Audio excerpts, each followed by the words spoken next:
Good afternoon and welcome to the City Council meeting on March 24th, 2025. I call this meeting to order and ask that you all rise for the singing of our national anthem.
Thank you to our very own Tennille Towns for the singing of our national anthem, and to the City of Grande Prairie marketing team for the images of our city and region. I now move to take an opportunity to read our land acknowledgement. The city respectfully acknowledges the Beaver, Cree, Dene, and Métis people as the original caretakers of these lands and surrounding areas. We are grateful to live, learn, work, and play on Treaty 8 territory within Turtle Island, and acknowledge these lands have been home to diverse and sovereign First Nations and Inuit nations since time immemorial. Thank you for that opportunity. I will now move to the adoption of the previous council minutes, recognizing Councillor O'Connor. Thank you, Mayor Clayton. I'd like to move council adopt the minutes of the City Council meeting held March 10th as presented. Thank you for that. Opportunity for council with any errors or omissions. Seeing no one, I'll call the question.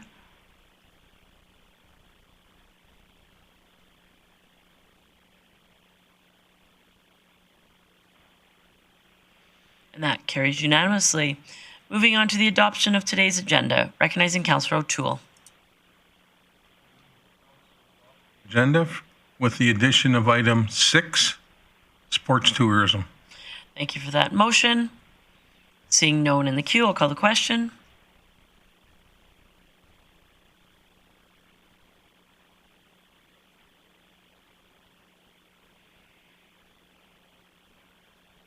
And that too carries unanimously. Therefore, we'll move on to item number 6, sport tourism, and I'll recognize Ms. Bieberdorf. Mayor Clayton. In May of 2024, the city hosted the National Aboriginal Hockey Championships at the Design Works Centre. It was the first time an Alberta community hosted this event and had an economic impact of about $2 million. This event aligned with Council's strategic priorities as well as the Indigenous Relations Framework. And last week, the City of Grande Prairie was presented a Sport Tourism Canada's award for Canadian Sport Event of the Year for events under $1 million. So I have the plaque and some artwork here that was provided for that event. Well, perfect. That's very exciting. Thank you for that. I would also want to recognize, I'll speak a little bit about that award. I know that Council was very proud to host that event, in particular being the first Alberta community to hold that event. For those who are watching and aren't aware of what the event was, it was U18 hockey, men and women. It brought a great group of youth to our community. As always, our volunteer core of our city, as well as our organization, stepped up to put on not only a great games, but an incredible games. I heard multiple comments from coaches and players from across the country that visited our city for that games, and they were truly impressed and really enjoyed themselves. So thank you, Ms. Bieberdorf. I know you were heavily involved in that, so thank you for that. But I also want to recognize, not on our agenda, that Ms. Bieberdorf was the recipient of an award that at the last Sport Tourism Congress last week as well. So congratulations to you. Thank you for the work that you do for our organization and for our region. I know you're heavily committed to your role and enhancing and improving what we offer, not only within sport, but within recreation and culture. And so thank you for the work that you do, and congratulations on your award. Let's get a picture, Council, with the award.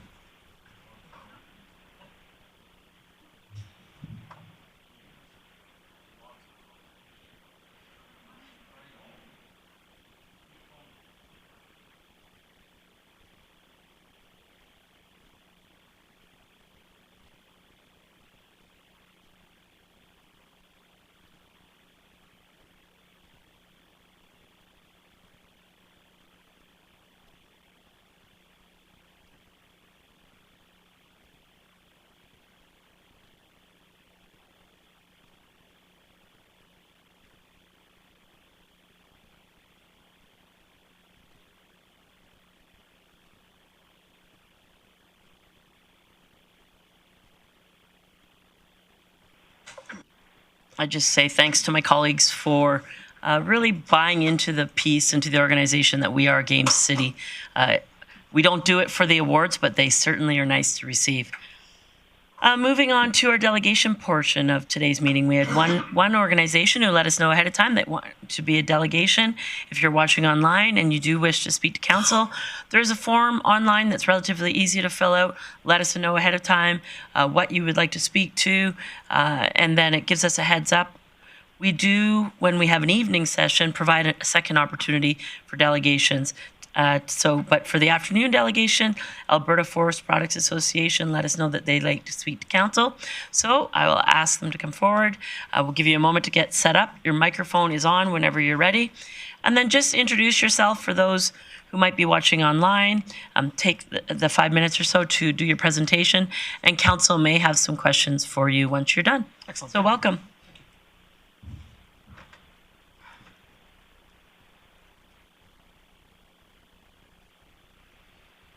Take it like here.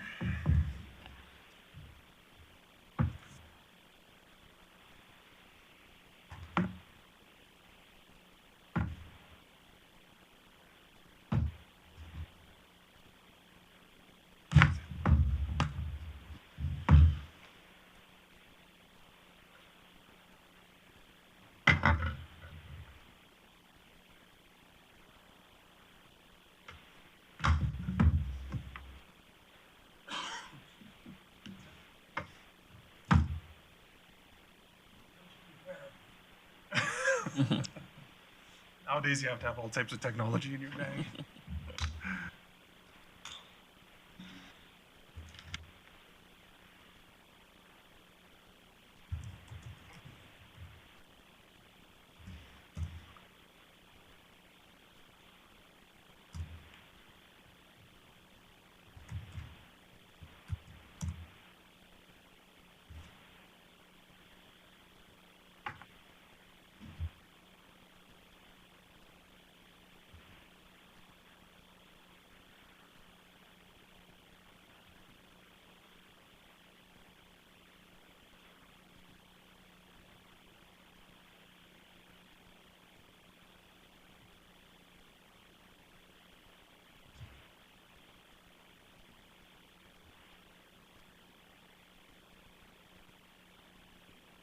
Whenever you're ready. Thank you so much. Just waiting for it to hit the screens. That's Okay.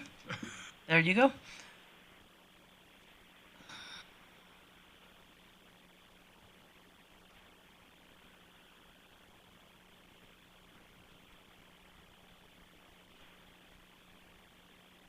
Hey, thank you very much. Thank you, Council. Thank you, Mayor. My name is Rory Koska. I'm the Executive Director of Woodworks Alberta with the Alberta Forest Products Association. My role at AFPA is taking the finished product from our primaries and helping that get into construction on the other end, being utilized in the built form. Today, I want to talk to about some of our. I have 5 minutes, right? Yeah, you bet. Okay. Talk about some of our pressing trade challenges facing our sector, particularly rising softwood lumber duties, U.S. trade barriers, and global competition, and what we can do to safeguard Alberta's forestry industry for the future. These stakes are high for the Alberta forest sector as they contribute significantly to our economy. Yet it is increasingly at risk due to the factors beyond our control, with trade, tariffs, regulatory hurdles, and shifting global trade. We're here today to discuss some of the ways we can mitigate those risks, and I will be asking if the city of Grande Prairie will be able to sign a letter to go forward to the province.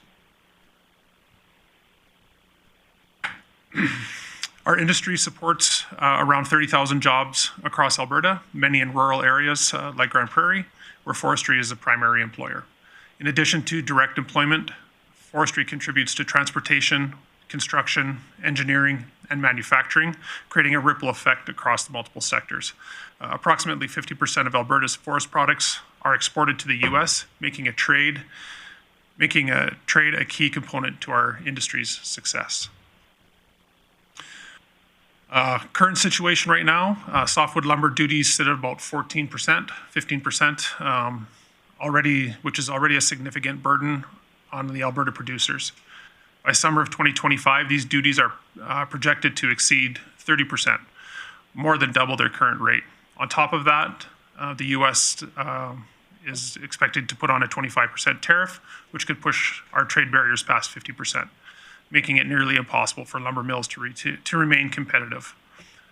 Those U.S. tariffs would also impact products like pulp, wood panels, that are not currently subject to tariffs in Alberta. So what could we do going forward? Steps the government of Alberta can take right now is talk about some of these solutions. Alberta's government has a critical role in playing and ensuring our forestry sector remains strong despite these challenges.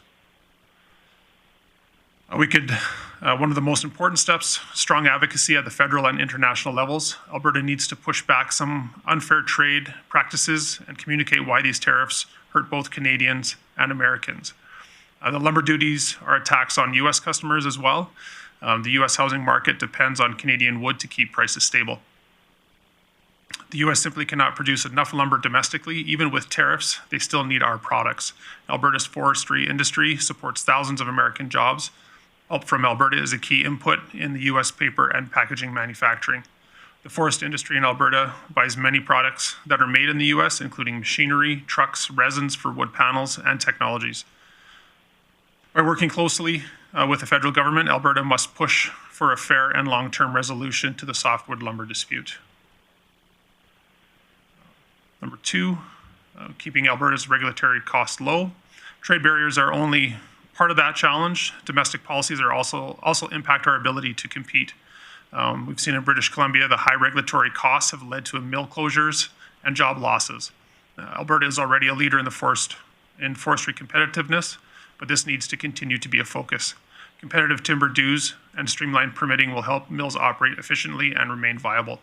Keeping costs manageable protects jobs and ensures continued investment in the Alberta forest sector. We could also build with more Alberta wood. One way to counteract trade uncertainty is to boost our domestic demand. Encouraging more construction with Alberta-grown and Alberta-manufactured wood can reduce reliance on exports. A Build with Alberta Wood Act or policy could be a powerful tool to incentivize local use. BC and Quebec have already implemented similar programs with great success. Promoting mass timber construction and engineered wood products can drive innovation and create new markets for Alberta lumber. As I mentioned, in BC, the Wood Act went forward, and that helped develop this 17-story student commons that brought 17 stories of wood on 1 story of concrete. The interesting part about this project is that it was completed in 45 working days versus the sister project that was over a year with competing materials. I know that's not really something that we'd see in the Grande Prairie context, but mid-rise construction would be another one that we could look at. Our cities and towns are booming, and we need to have more places for affordable housing. So support on taller buildings than 4 stories, 5 or 6 stories with light frame construction would also be advantageous. And of course, education for our kids and growing communities. With Alberta announcing close to $10 billion now to help education facilities. We could look at using wood as one of those primary building components as well. I know not too far from here, there's been talk about data centers potentially going up. And we've seen in the US, even Microsoft as using mass timber and more wood in data centers to reduce their carbon footprint by about 35% from steel and about 45% from concrete. Another thing that we could do is advocate for federal and financial assistance. Since 2016, $10 billion in duty deposits have been held by the US Treasury.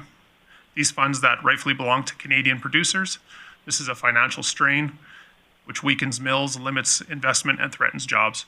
A federal financial backstop could provide much needed relief, helping mills weather this crisis until a long-term trade resolution is reached. Alberta must push the federal government to act, ensuring our industry gets the support it needs to remain competitive and resilient. Continue to support market diversification. Alberta needs to look beyond the US and aggressively pursue new trade opportunities with growth markets such as India, the Philippines, China, Japan, and Korea offer significant potential, where Alberta should be actively marketing its forestry products abroad and supporting industry participation in trade missions and international partnership. This would diversify a market approach, reduces our vulnerability to the US trade policies, and strengthens long-term resilience. To do all this, we need to make sure we have reliable transportation for our product. That is why the AFPA and our members are active and support the Community Rail Advocacy Alliance. The voices of participating municipalities have been especially valuable. We could implement a forestry manufacturing tax credit. We need this innovation and investment in value-added forestry products. A forestry manufacturing tax credit would encourage companies to invest in new technologies and products. This could support initiatives like bioenergy, engineered wood product, and high-tech forestry solutions, securing Alberta's place as a leader in sustainable forestry. This tax credit has already been proposed, and now is the time for action. Thank you for your time. Alberta's forest industry is strong, but we face real challenges that require immediate actions. With strong advocacy, smart policy decisions, and continued support from municipalities, we can overcome these challenges and secure a prosperous future for our communities. Our call to action today is we are asking that you folks send a letter of support to the Premier alongside advocacy with the local MP or MLA, and we'd be happy to help with this letter. So far, so you know, we've received 10 or so letters, and we're looking for around 20 from across Alberta. And thank you for your time. I'm happy to take any questions now or in the future. Thanks, Troy, for your presentation. I will open it up to council for questions. I just had a question in regards to your letter, specifically advocating for what is the ask in the letter? The letter, actually, the letter is the six. Just advocating for those six. Those six topics that we highlighted. Yeah. Okay, yeah. Excellent. Thank you. Councillor Berg. Yeah, thank you, Mayor Clayton, and thanks, Mr. Koska, for coming and presenting to us. Just a couple questions. You'd mentioned 50% goes to the U.S. Do you have percentages of what goes to Asia and what stays here in Canada? That's a great question, and I do not know, Councillor Berg. Okay. We'll find out for you what the breakdown is. Okay. And then obviously with softwood, it would affect, and I'm just trying to localize it here, Canfor and Weyerhaeuser with their lumber mills. By extension, West Fraser and International Paper, would they be affected equally as harsh? Yeah.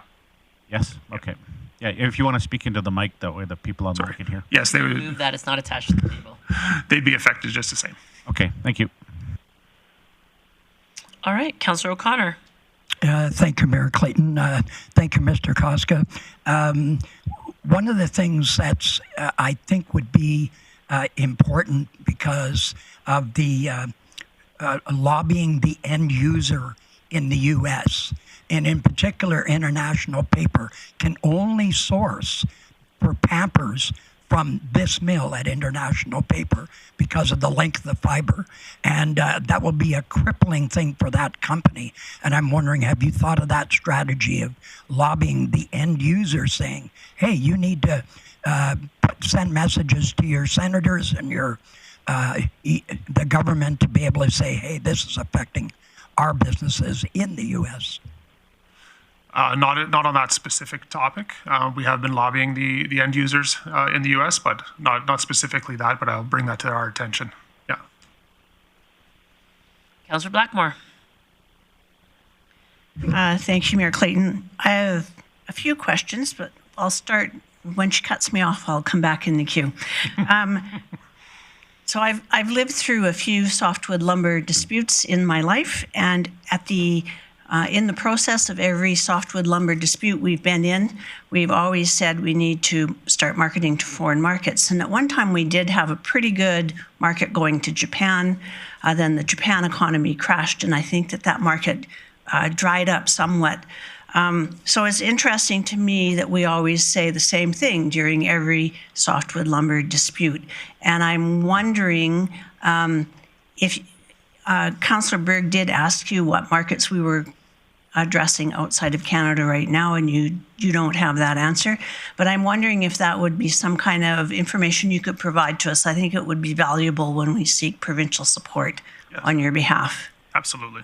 And then the other thing that is a curiosity for me is I know that Canadian companies have been sneakily buying up U.S. forestry companies, particularly in the Southeast U.S. Do you have any idea what percentage of that market Canada now owns? No, I do not. And my apologies. I'm taking down some of these questions right now. My background in AFPA is the built form afterwards, so I'm not 100% informed on what the breakdown in the market is on where. On ownership. Yeah. I think that will make a significant difference to this particular softwood lumber dispute, because it's the first time that Canada has actually owned a fairly significant portion of the U.S. lumber market. I was curious. And I have one last question, which is, I don't know if we have any facilities in Alberta that are producing masswood. Do we have any masswood production taking place in the province, or do we send it to the States and then bring it back again? No, we do not send it to the States to bring it back. What we have in Alberta is Western Artrip. It's a local glulam manufacturer. So they manufacture glue laminated beams and panels. So they do floor panels and roof panels as well. They do not produce something like cross-laminated timber. Nobody in Alberta does. The closest we have are two in British Columbia, Mercer and Kolesnikov. Okay, thank you. Thanks for that. Recognizing Councillor Plott. Thank you, Mayor Clayton. Thanks for coming in. I'm just kind of curious, with so much of the market going to the States, do you guys have numbers on how many homes were lost and how many homes need to be rebuilt with the events that happened in the States last year? Would you have those kind of numbers? Or Fires in California, particularly? Yeah, no, I do not have those numbers. Something to look into, though, for sure. And I'm just wondering if you guys have done a lobbying effort to insurance companies. It's going to have a huge impact on a lot of folks, but the insurance companies are probably going to have one of the biggest impacts. And I sometimes feel like they have more control than government on some policies. So I'm just wondering if that's another avenue that your group might want to look at, is trying to get the insurance companies really understanding how this is going to impact their claim. And, through the Canadian Wood Council, which AFPA is a member of, we do work actually quite a bit with the insurance companies to understand the use of wood within single-family homes and larger scales, especially with mass timber, because it's becoming a new type of building process.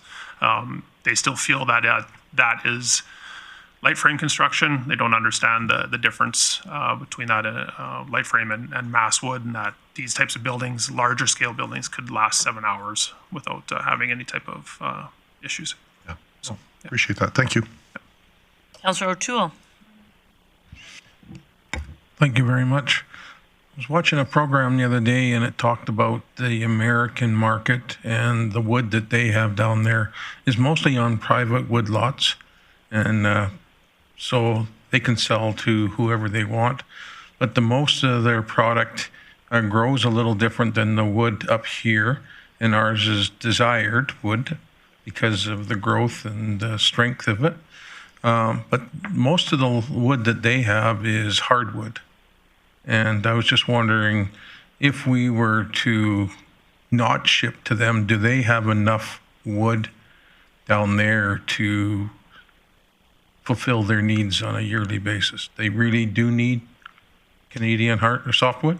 They do. They have, they use southern yellow pine. Yeah. Would be more similar to ours SPF standard of wood, and they do not have enough, not for their market. They need to import lumber from us. Okay. That's exactly what the guy on the TV show said. So, so we got a fixed market. So anyhow, I'll keep my political comments to myself right now, but it's good to know that there are some TV shows that are actually telling it how it is. So thank you. So thank you. All right, so those are all the questions. I want to thank you again for coming and providing the information. We deal with business arising from delegations at the end of our meeting. You're happy to stick around, or administration will get back to you in regards to your request for the letter of support or the advocacy letter. And if you want to send that information to us, that would be greatly appreciated. Absolutely. Okay, Thank you thanks so much. Take care. Moving on to item number 8 in today's agenda. Few items there, starting with item 8.1, a large multifamily development grant. This package, or rather this item is in your package. I will turn this over to Mr. Tarrant for introduction. Thank you, through the Mayor. At the last council meeting, council had requested that administration look at developing a multifamily grant program that would be in addition to the current DIG programs that are in place. So what's presented here in the report is some possible program that could be implemented, which looks at rebating back taxes in the first up to 2 years of the construction of a large multifamily project. The parameters that were provided at the last council meeting were for 100+ unit apartment building, and that it would be retroactive to March 1st.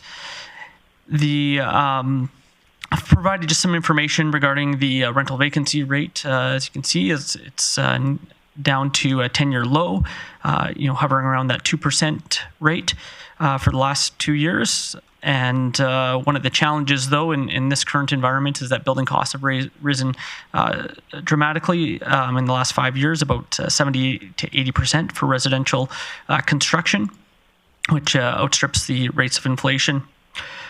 There are a number of programs that other orders of government have provided, as well as local incentives. So the federal government does have the GST rebate right now on purpose-built rental housing for building that. There is CMHC has the apartment construction loan program, which gives more favorable rates as well as longer amortization periods. Locally here, Aquaterra has waived the infrastructure charge for multifamily developments, and that's till the end of the year. And then already existing in place, we have the municipal fee rebate program, which rebates all fees for multifamily back to the builder. If council does want to proceed with a grant program here, we are proposing that it be structured as a grant program as we have the other ones. It's a little bit simpler, provides a little bit more flexibility to have the proponent pay their taxes up front, and then if they meet all the conditions, they would get those rebated back on an annual basis. What we're proposing is that the program be, so it would start by the end of the year. The applicant would have to have their application in, and once a building permit is pulled, they would receive the tax rebate up to 2 years or up to occupancy. So if they reach occupancy prior to that 2 years, that would be the period in which they would receive the grant back for the amount of taxes that they've paid during that construction period. Just a note, just like the other tax rebate programs we have, this is only what would be granted back is only the increased value. So they'd still be paying all the land taxes, the taxes that on the land that they're currently paying, and they would still be responsible for paying the provincial education property taxes, as well as the Grand Spirit taxes on that land. As per council's motion, it's recommended that 100 units or more. We are recommending that that there be grant stacking so that the applicant would be able to receive both the municipal fee rebate as well as the tax rebate through the multifamily development grant. We are recommending, though, that if a builder or developer has received another incentive, such as land at reduced or no cost, that they would be ineligible for receiving both grants. And the final recommendation is that there would be an end for applications at the end of the year, that you would have to put your application in by December 31st. One other thing that we're proposing that it's not part of the wood development grant, but was regards to the municipal fee rebate program. One of the things that was brought up through the delegation last time was that, for these larger projects, their municipal fee rebate, they were not getting the rebate back until the very end of the until they got occupancy. And so for some of these smaller units, when you're building a duplex or a triplex, fourplex, you're receiving those rebates back, like most oftentimes within a year. Where these larger projects, they could be 2 to 3 years being built, and so that's a long time for them to receive that feedback. In terms of cash flow, one of the suggestions that we are making is that we could rebate 50% of those municipal fees back once they have a successful framing inspection, and that would provide a little bit more help out with cash flow a little bit to get some of those fees rebated sooner rather than waiting till the end. I thought it was just a small change that could be made that would not require any additional budget, but it would just be advancing those fees a little bit sooner. With that, also just note there is a number of alternatives that are provided if council wanted to vary the length of the grant, changing the time that the grant back would be provided. Also, we are recommending that it be refunded as 100% of those taxes during that period, but it's possible that you could do a step down if you wanted, like the other grants that we have, where maybe year one would be 100%, year two 75, or any other combination. With that, I will take questions. Perfect. Thanks for your report, Mr. Tarrant. Turning it over for questions. Open it up for questions for administration, recognizing Councillor Blackmore. Thank you, Mayor Clayton. Because the province has made it acceptable now for us to not collect property taxes in certain instances, I need someone to explain to me why we're setting this up as a grant, why we're setting it, pay it, and then we'll pay it back to you. It seems like an awkward and maybe even unnecessary step. So I need someone to explain to me why that makes more sense than simply saying, this is going to be your tax bill for these 2 years. Yeah, so Mr. Tarrant, it was my question as well. Could this be an opportunity that we simply don't collect taxes based on criteria of construction period as opposed to granting it back? Through the mayor, it is possible. There is some advantages to having it as a grant program, one of them being that you have a little bit more teeth to ensure that projects go ahead and that you are collecting and then rebating back. So there is that in play. It gives a little bit more flexibility in terms of how we structure and grant back in terms of if we are looking at a building permit to occupancy timeline. And the other challenge is that these tax exemptions are most other municipalities that have gone this way have done it through this grant back to give that increased flexibility. And so if we were to move to more of a tax exemption where taxes are not paid up front. We would need a little bit more legal time for legal review to assess, all those provisions that we would need to put in to ensure that those projects to get built and we're not giving up, taxes that we would otherwise be able to collect. So my understanding is this would allow us to fast track this as opposed to delaying it for 2 weeks, 4 months. Any idea? Oh, Mr. Burke.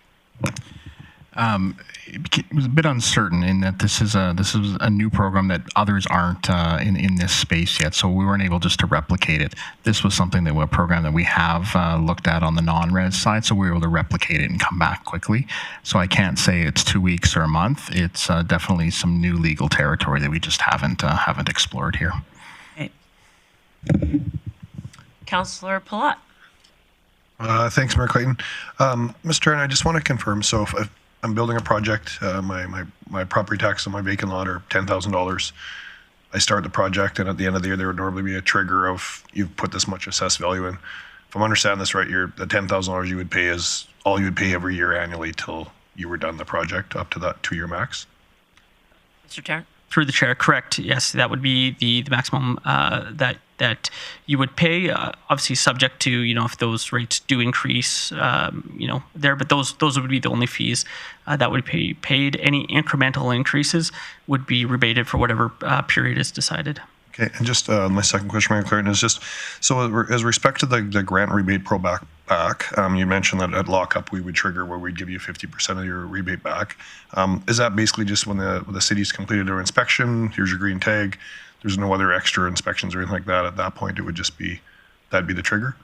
Yes, that's correct. The way we've built it is that it would just be an automatic. As per the policy that's put forward, is that as soon as they hit the successful framing, we would get triggered from development that has been successful, and then the rebate could go back immediately after. Okay, and happy with it. I'm just curious why we pick framing. I know draw funding, usually you'll get draws at certain stages, and I think at framing it's usually only about 30% done from a bank's perspective. I'm just curious why we chose that, maybe not a framing or a mechanical inspection, make sure they're actually at 50% of the completion cost before we rebated it back.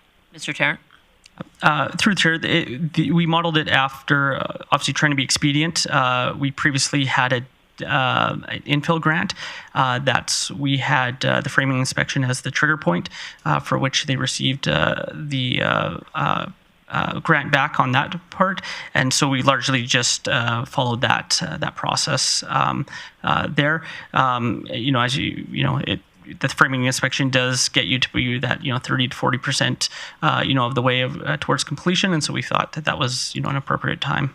Okay, no, I'm fine with that. It could be varied, yeah. Yep, fine with that. I just want some clarification. Thank you. I just want to clarify something you said. So property tax, bare land property tax is $10,000. They pay that for the year. They get in the ground, they start. You won't trigger an increase based on the increased value of that land, which normally next year they go to pay their taxes. They've half built a project. It has a different assessed value. Their property tax increases. You won't trigger that increase, or you will, and then you'll rebate it. Through the chair, so we have what we've built into the policy is that they've applied by the end of the year, and they have a funding agreement in place. Then the period would start once they have a successful building permit in place. So that would be the stage one, right? And then from there, they would not be paying, any increased taxes that would come as a result of new development on the property for the period between the building permit and the lesser of occupancy or 2 years. Okay, so they pay the property tax, they put their application in, no trigger for increased assessed value, which would trigger an increase of property taxes until occupancy, correct? Correct. The way the policy is either occupancy or 2 years. Right. Okay. And I should say the recommendation for the 2 years is that to have some cap in there, and so that a project's not needlessly delayed, right? If they wanted to extend it to a 3-year build, slow things down, that they would know that they would only get that tax break up to 2 years. So I don't see anyone else in the queue, so I had another question. Was there any consideration for, I see your alternatives, which could be different periods, etc., but for different periods based on the number of units? We can assume that a smaller unit project could be done in 2 years, but if a significantly large unit was to be built, it may not be done in 2 years. And rather than blanket increasing it, which could prolong a smaller project, which we don't want, was there any consideration given to triggers based on the number of units that are being built? Through the mayor, working off of council's motion for the 100+ units, we were looking at largely at those larger ones, but it's possible that we could have different tiers and different conditions based on different tiered numbers. So I'm not a builder, but we expect that 160 units could be built within a 2-year time frame, correct? Correct. Yes. Okay. All right. Any other questions from council for administration? All right, so I will now go to business arising. There's a motion in your e-scribe, if anybody is willing to make that motion. Councillor O'Connor, I got. Thank you, Mayor Clayton. I'd like to move council approve amendments to Policy 357 Development Incentive Grants Program as presented. Thank you for that. So that motion is in order. Opportunity for discussion and debate, recognizing Councillor Plott. Thank you, Mayor Clayton.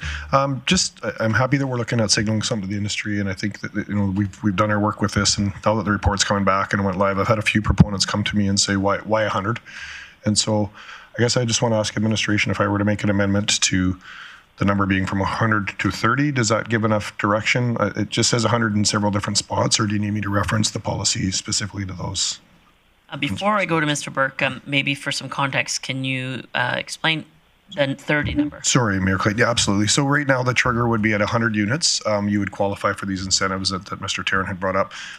What I'd like to try to amend it to is if you did build a 30-unit apartment building, that it would also qualify. And the reason I'm bringing that up is there's several individuals that approach me that have smaller pieces of land that said, I'd like to look at a project, but my land can't fit 100 units. So I don't want to see us have these stagnated pieces of land. I think we're all just wanting to encourage development. So that was my intent, was just to try to lower that threshold to 30. All right, thanks for the explanation. Mr. Burke. On that, if we could propose a motion in your e-scribe that would accomplish that, I'll just send it to the clerk here to look at that, so we could address it all in one motion here. Okay, so possible. If I could, I'd make an amendment that the trigger go in the policy from 100 units to 30 units, and wherever it's referenced to hundreds, to replace that to 30. Is that clear? Yeah. So the motion in the e-scribe pretty much says that to replace each instance of the phrase 100 or more new dwelling units with the phrase 30 or more new dwelling units. Yep, that's perfect. Thank you. Okay. Discussion and debate on the amendment. Councillor Blackmore. I'm going to speak in favor of the amendment. I believe that our end goal here is to increase the number of rental units available to people who live in Grande Prairie. And we don't want to do that by being restrictive or too restrictive. And so I will support the change to 30 dwelling units. I'd like to point out that if no one accesses a program, it hasn't cost us anything. We are still going to be acquiring the basic tax on the land, and all we're trying to do really is to get out of the way of development and to let development take place in our city in ways that meet the needs of the people who live here. And so I'd be fully supportive of the amended motion, or the amendment to the motion, and I would ask the rest of my council members to support it. Thanks for that. Recognizing Councillor Berg. Discussion and debate on the amendment. Yeah, thank you, Mayor Clayton. This is something that I absolutely support as well. We've got some land downtown that the city's sitting on that couldn't accommodate 100 units, but it could certainly accommodate 30. And as our presenter just 10 minutes ago had said, we've got lumber, and we need to use it. So again, if we can spur some activity on in a couple of ways, everyone benefits. So I'm in favor of this. Thanks for that. Councillor O'Toole. Yes, this is a question for Mr. Plott. What size of lot would you feel 30 units could fit on comfortably.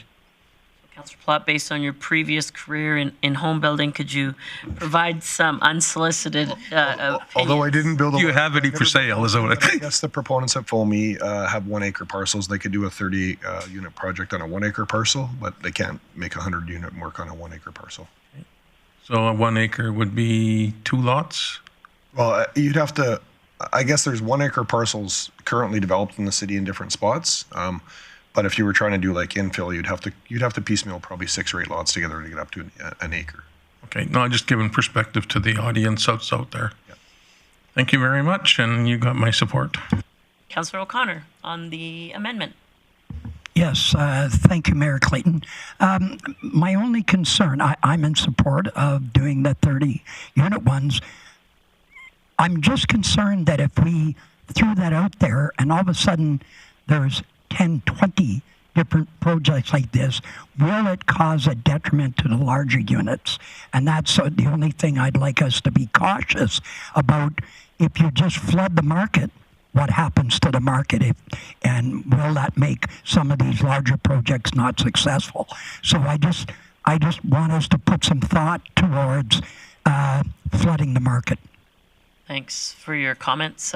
I will support this motion, and addressing your comment, Councillor O'Connor, at the end of the day, council is looking for more doors. What iteration that is, I don't think has been much of the conversation, more about the output, or the outcome rather, of having more doors in our communities. So I will support the amendment. I see no one else in the queue, so Councillor Plott, would you like to close on your amendment? Seeing none, I'll call the question on the amendment.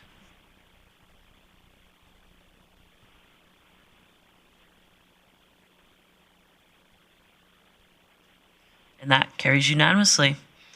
Recognizing Councillor Plott. Thanks, Mayor Clayton. I'm not sure how I would do this today, but I guess I want a signal to admit, and I'm wondering if it would be I'd like to get this policy approved today, but I'd also like us to look at what we could offer for tax rebate and incentives as well. So what I'd like to, I'm not sure if this makes sense, Mayor Clayton, but I was wondering, should I wait till the original motion passes and then come back to Tell us what you're thinking, and then I can figure out where it should go. Okay, I guess what I'm looking at is I know we want doors, and I know we don't want to lose revenue, but at the same time, our community is begging for doors, and with all this stuff going on, I think the more we can signal to the industry that we want to help them, the better. So mine would be from occupancy. The first year, their taxes would stay the same. The second year, they'd pay 25%. The third year, they'd pay 50%.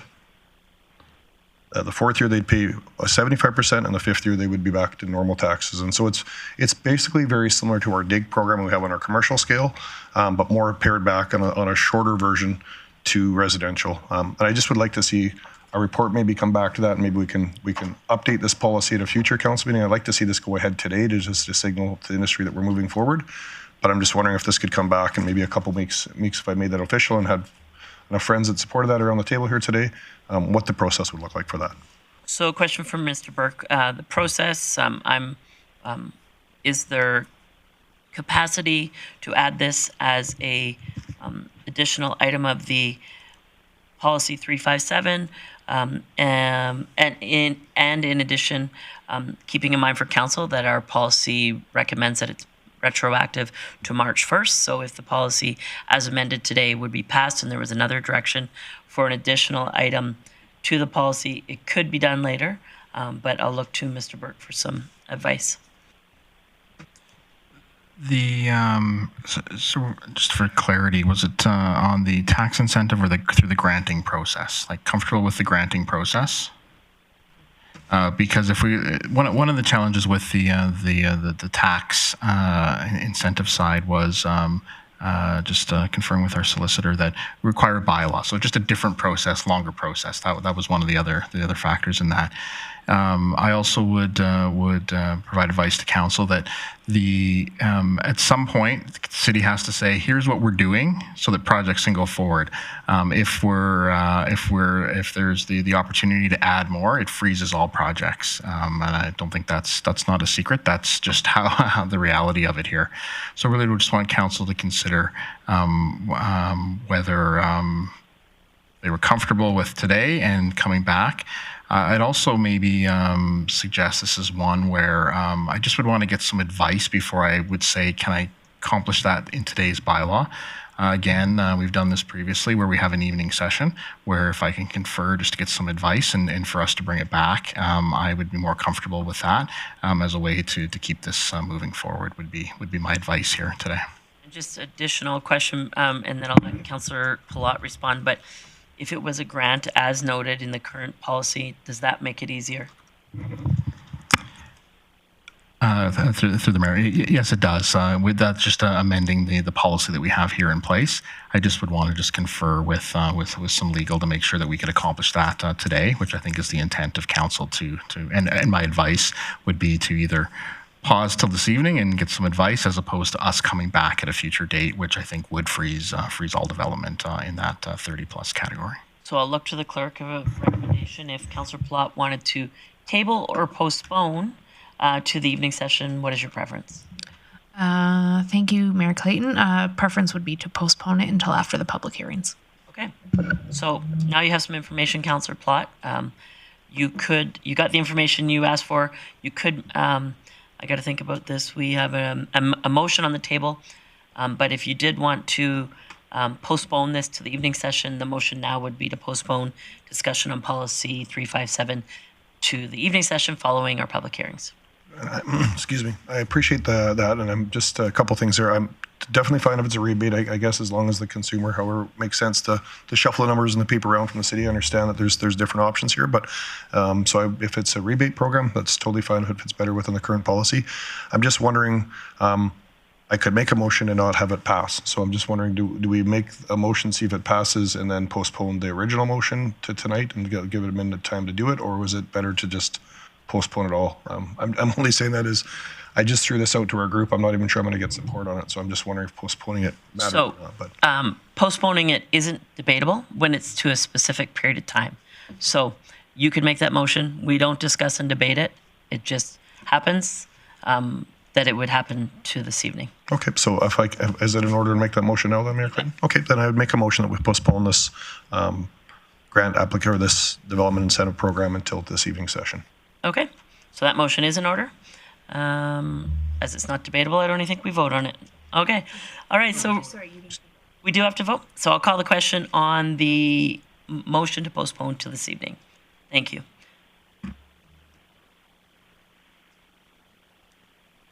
And that carries unanimously. Moving on to item 8.2 in today's agenda, the advocacy priorities in your package. And if council recalls, we recently had a discussion on our priority list. I'll give Ms. Pinnock a moment to get set up. And two motions in your package, one regarding council's advocacy priorities, second in regards to resolutions for the fall. Ms. Pinnock, whenever you are ready. Thank you, Mayor Clayton.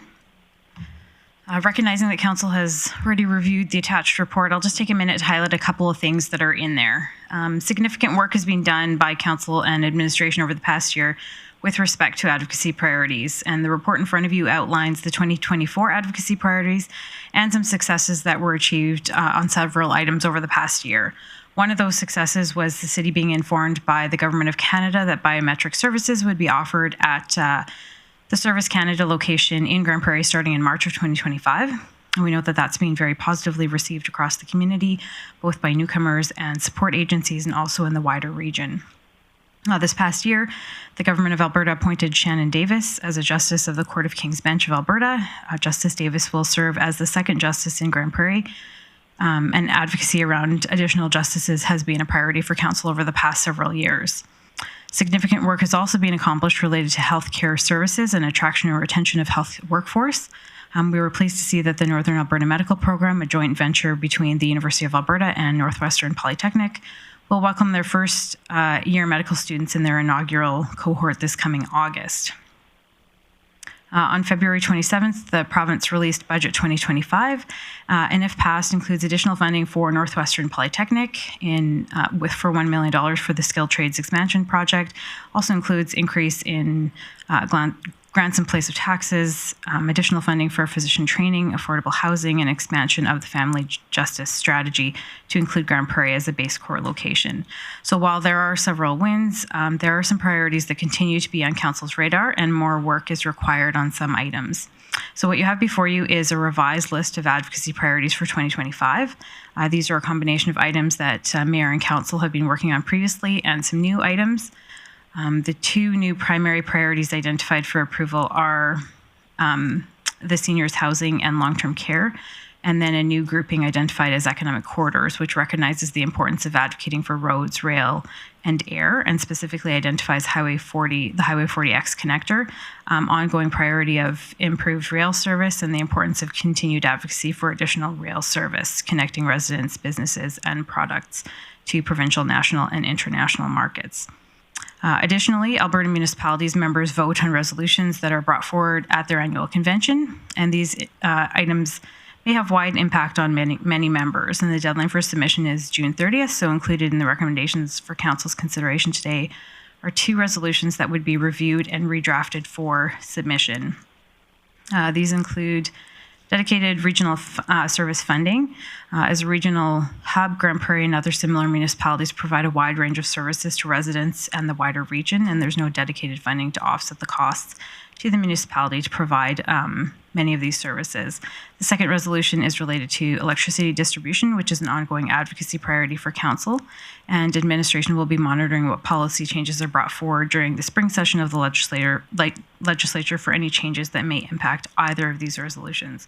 So once approved, the priorities are supported by further research, engagement, and then direct advocacy to government. And with that, I'm happy to take any questions. All right, thanks for your presentation. Opportunity for questions. Recognizing Councillor Blackmore. I do have a question, Ms. Pinnock, about economic corridors. Is this advocacy item obviously will be directed at the province, but will it also be directed at the federal government? Are we looking at economic corridors to increase our linkage to other ports? And are we advocating for upgrades to the port at James Bay? And are we including transportation highways in that economic corridor? I'm thinking we know that we've been advocating for a while for increased economic corridors for pipelines and electrical transmission, but I'm thinking that we also need significantly improved highway system across this great land. Ms. Pinnock. Through the mayor, certainly those priorities would be built out a bit further, looking at what council has currently been advocating for on the rail front, looking primarily for the roads. It would be that Highway 40X connector, but looking to build out what council would like to see in terms of specific advocacy, whether that's directly to the provincial government or to the federal government, and also looking at what the provincial priorities are as well. So you'll bring this back and we'll talk about it more. That's what you're saying. Okay. That is correct. Recognizing Councillor O'Connor. Yes, if you're ready to do any, if there's no other questions from anybody else. There are. So I'll come back to you. Okay. Councillor O'Toole. Yes, thanks, Mayor Clayton. My question is similar to what Councillor Blackmore suggested. If we have to strengthen the roadway system to Prince Rupert, it's in dire need. And I was just wondering if that was part of our concerns as well. They got a rail system crossing that road many times, and if they're getting the amount of traffic that we suspect, it would cause delays in transportation by truck. Thank you. Through the chair, we certainly can build out and include any of the components that council would like to see as part of those advocacy priorities. Like I said, on the road side of things, it would be that Highway 40 connector would be the primary, and then as we build out kind of that overarching economic corridors advocacy strategy, it would include any of the other components that should be a part of that that advocacy priority. I know getting to Asian, Prince Rupert is a couple days quicker than it is through Vancouver. So if we're looking for speed or just getting it out of the country, there's two options there. Thank you. All right. Seeing no further questions, I'll go to Councillor O'Connor. Thank you, Mayor Clayton. I'll do the first item and pass it back into the queue. I'd like to move that Council approve the 2025 Council Advocacy Priority List, key advocacy priorities, electrical distribution costs, 911 levy, Northwestern Polytech support, seniors housing and long-term care and economic corridors, and other advocacies priorities, medical first response funding, healthcare supports, and dedicated regional funding. Great. Thanks for that motion. Councillor Toole, I see you in the queue. Is that for discussion and debate? I don't. You are correct. All right. Seeing no one in the queue, I will call the question on the motion as presented.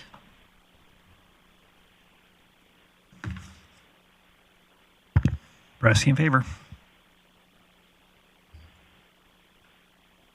And that carries unanimously. Councillor O'Connor, would you like to go again?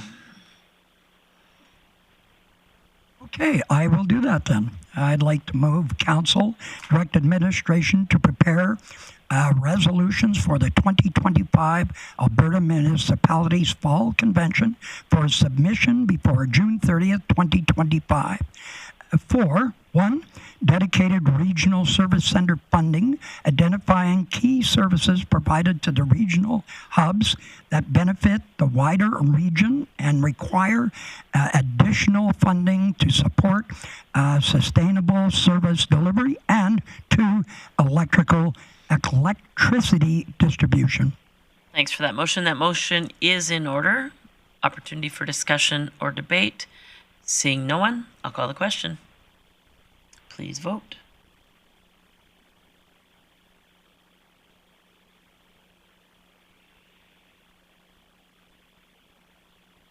Councillor Blackmore. I am in favor. Councillor Blackmore in favor. You've jinxed me. And that You've carries jinxed unanimously.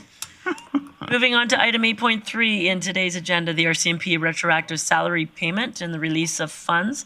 I will turn this one over to Ms. Nestabo.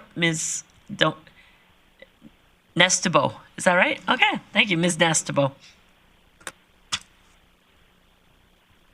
So as you're all aware, in 2023, the city entered into an agreement to defer the RCMP retroactive salary obligation that resulted from the settlement of union negotiations. This deferral period expires at the end of the current month. In 2020, funds were set aside for the anticipated obligation, and at that time it was noted that the release of the payment would be approved at a future council meeting. So administration is recommending that council approve the release of the RCMP retro payment of $3,937,332.95, previously approved to be funded through the Future Expenditures Reserve. Perfect.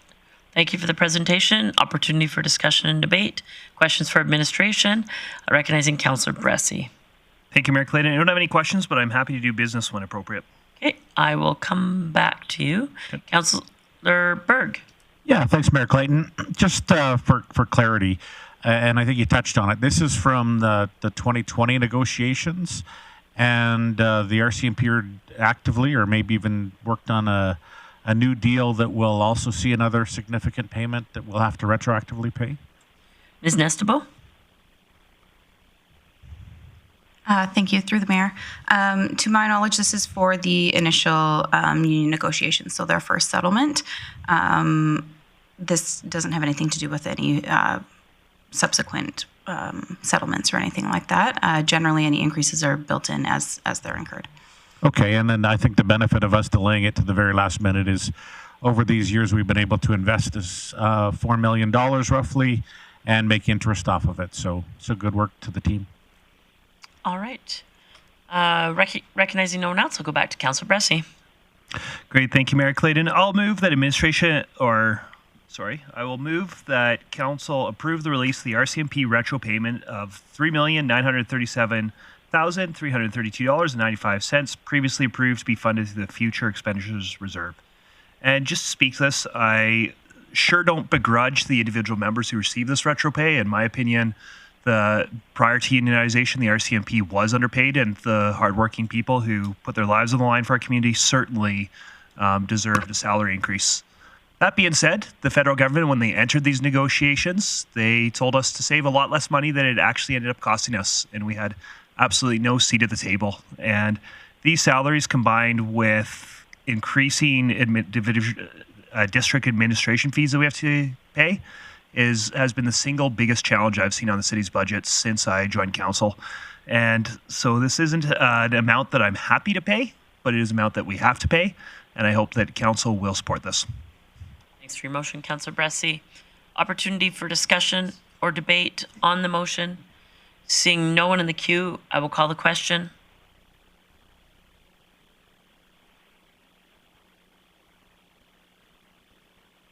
That carries unanimously.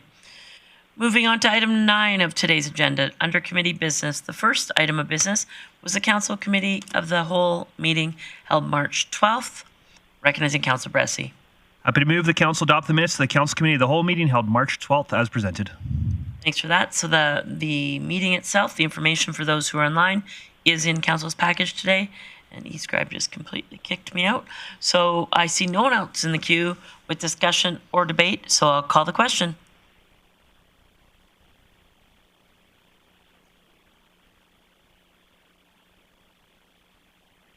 Mayor Clayton in favor. And that carries unanimously. And next item of business today is item 8.2, which is the Public and Protective Services Committee meeting held March 18th. 9 point? Okay. Mr. Burks isn't updated. And I'll recognize Councillor Blackmore. Thank you. I would ask council to adopt the minutes of the Public and Protective Services Committee meeting held March 18th as presented. Thank you for that, Councillor Blackmore. That motion is in order. Seeing no one in the queue, I'll call the question. Please vote. Mayor Clayton in favor.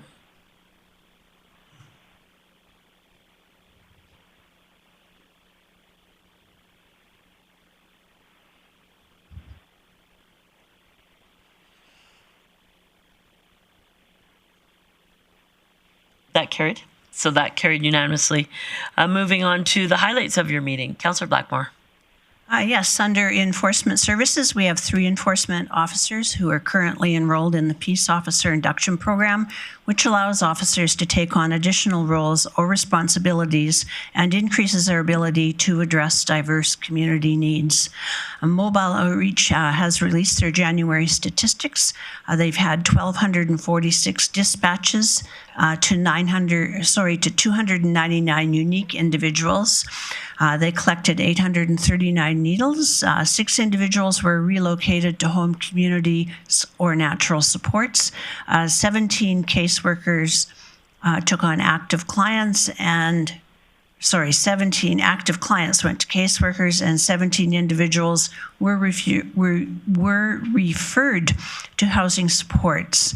The February statistics show a drop in those numbers with 994 dispatches to 267 unique individuals, 719 needles collected, 3 individuals located to their home communities or natural supports, 23 caseworkers received active clients, and 18 individuals referred to housing supports.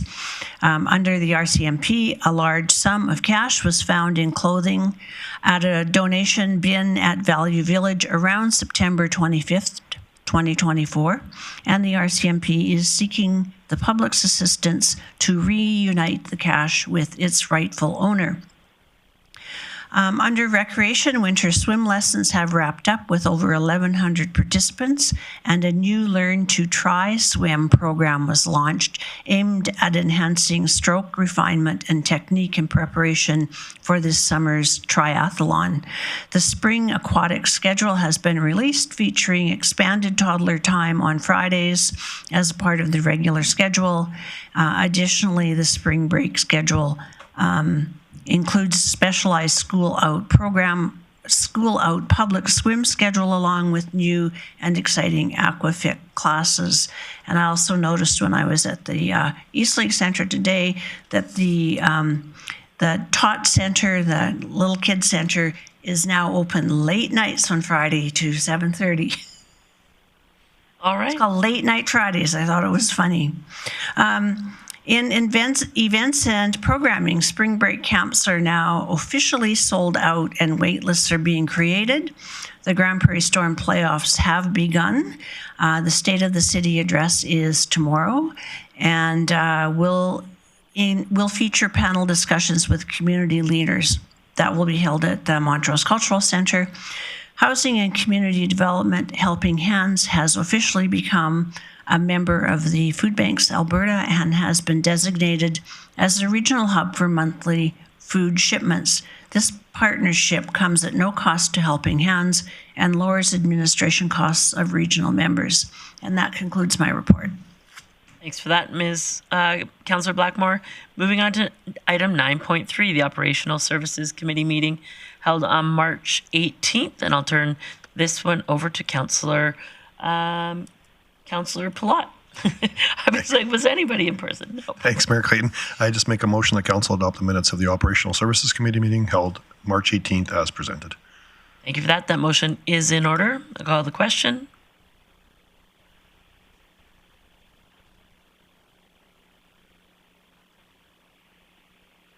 Brassey in favor.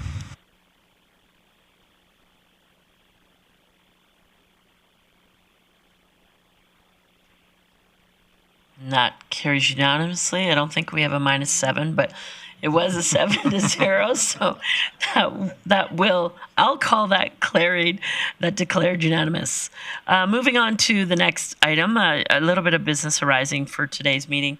Councillor Plott, moving on to item 9.3.1, bylaw C-1464A. Councillor Plott. Thanks, Mayor Clayton. Yeah, we had one item of business from our committee meeting, and so I'd recommend that council give 3 readings to bylaw C-1464A, being an amendment to the road closure bylaw. And just to speak to this a little bit, it's kind of a housekeeping item. We did a land swap between the City of Grande Prairie and a trucking company for a road closure that was consolidated with adjacent properties located at 916 108th Street. We did do postings, and which is basically a housekeeping item. Perfect. Thank you for that. I'm just going. So if you wanted to go directly with the business as, opportunity for council for questions for administration. And I see none, so if you wanted to go ahead with the business, Okay, council. sounds good. Thanks, Mayor Clayton. So council give first reading to bylaw C-1464A, being an amendment to the road closure bylaw. That motion is in order. There is no discussion or debate on first reading, so I'll call the question.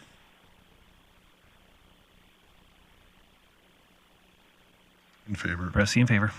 Councillor Plott in favor and Councillor Brassey in favor. And that carries unanimously. Councillor Plott. Thanks, Mayor Clayton. I would move that council give second reading to bylaw C-1464A. The motion is in order. Opportunity for questions, discussion, debate. Seeing no one in the queue, I'll call the question on second reading.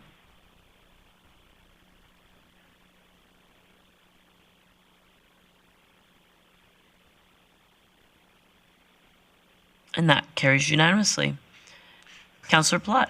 I'd make a motion that council have third reading of bylaw C-1464A at this meeting.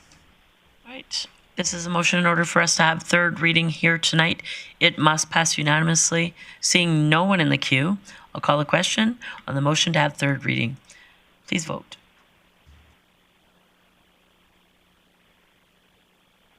And that carries unanimously. Councillor Plott. Thanks, Mayor Clayton. And lastly, I'd just like to move council give third reading to bylaw C-1464A, being an amendment to the road closure bylaw. Thank you for that motion. This is third reading. Seeing no one in the queue, I'll call the question.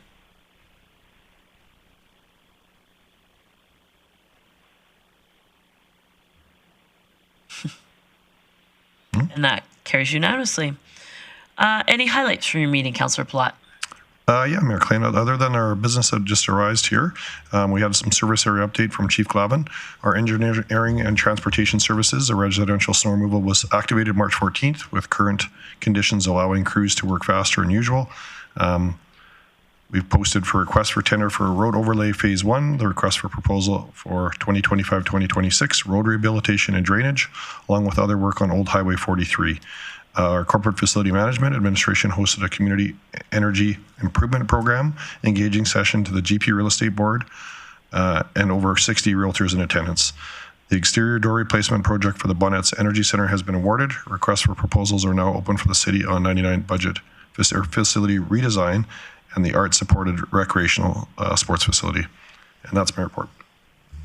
Thanks for that. Moving on to item 9.4, the Investment and Strategy Committee meeting held March 18th.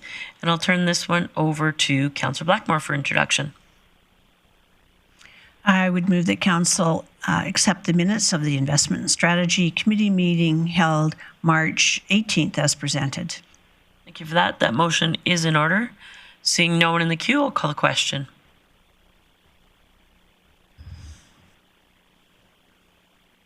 Councillor Plott in favor.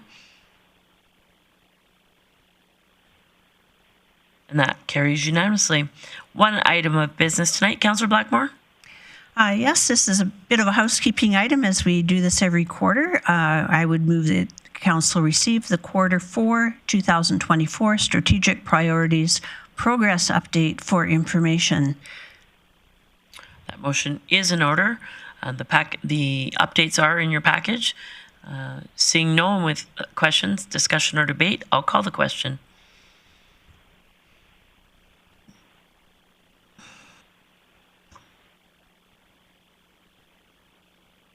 Thank you for that. And highlights for your meeting, Councillor Blackmore.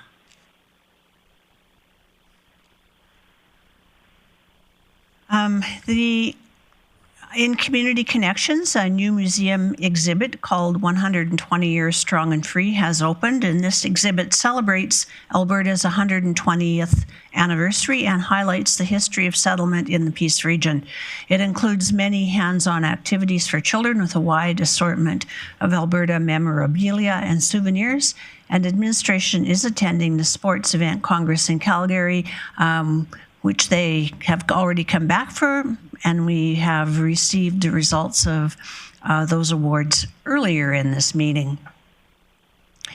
In Invest Grande Prairie, Apex Security is celebrating 20 years of business in the city, and administration attended the World Agritech Conference to strengthen connections and explore investment opportunities in agritech between March 3rd to 13th, 7 new commercial and 2 new home-based business licenses were issued, and administration participated in the Alberta Health Refocus engagement session held in Grande Prairie regarding the provincial government's healthcare reorganization. The city is hosting an industry-focused mixer on March 25th, bringing together businesses in energy, forestry, and agriculture. And that is actually tomorrow, taking place at Teresa Sargent Hall. Communications have recently announced residential snow clearing, community group funding applications, State of the City event, Aging Well Together, and the Women of Influence Awards. And under our legislative and executive services, new information regarding election workers has been added to the website. The city encourages everyone to consider participating as an election worker, and you can access that information through the website. That concludes my report. Thanks for that, Councillor Blackmore. Moving on to item 9.5, the Financial and Administrative Services Committee meeting held March 18th. Turning this one over to Councillor Berg. Thank you, Mayor Clayton. I'd like to move Council adopt the minutes of the Financial and Administrative Services Committee meeting held March 18th as presented. Thanks for that. That motion is in order. Seeing no one in the queue, I'll call the question.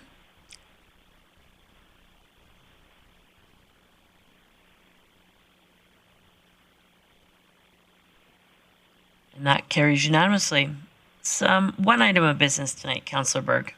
Yeah, thank you, Mayor Clayton. I would like to move council give first reading to bylaw C-1395P, being an amendment to the fees, rates, and charges bylaw. And just speaking to this, similar to others, it's a lot of housekeeping.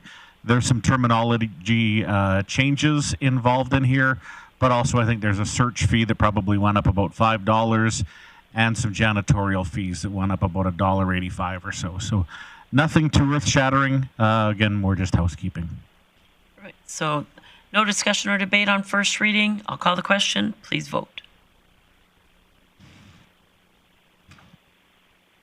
Councillor, oh, sorry. That carries unanimously. Before you go ahead, Councillor Berg, I'm going to recognize Councillor Plott. Thanks, Mayor Clayton. I realize it's a housekeeping. I just did want to ask admin. I'm just curious. Sorry, I apologize. I did that incorrectly. Councillor Berg, can you make the next motion, and then I'll recognize Councillor Plott. Yep. I'd like to move council give second reading to bylaw C-1395P. Perfect. That motion is in order. Now an opportunity for questions for administration, recognizing Councillor Plott. Thanks again, Mayor Clayton. Yeah, just a question for administration. I'm pretty sure I know the answer, but I guess just for the public as well. There's a lot of fees and charges that are in this bylaw, and so I guess I just want to have clarification. We're talking about a sheet of ice rink or what we're renting a rotary room for. We've looked at other communities of what they're charging to come up with these fees. We're not just pulling these out of the air and adding inflationary things on them. These have been looked at with other communities. Mr. Burke. Correct. During the annual budget cycle, we do fee and charges, looking at comparators across the province. These were just some minor tweaks. There's a red line version, and it wasn't a comprehensive review at this stage. This was just implementing some of the council's decisions that came out of budget to reflect it in starting in Q2 of this year. So this wasn't the comprehensive look. This is just some minor tweaks to move a few things forward.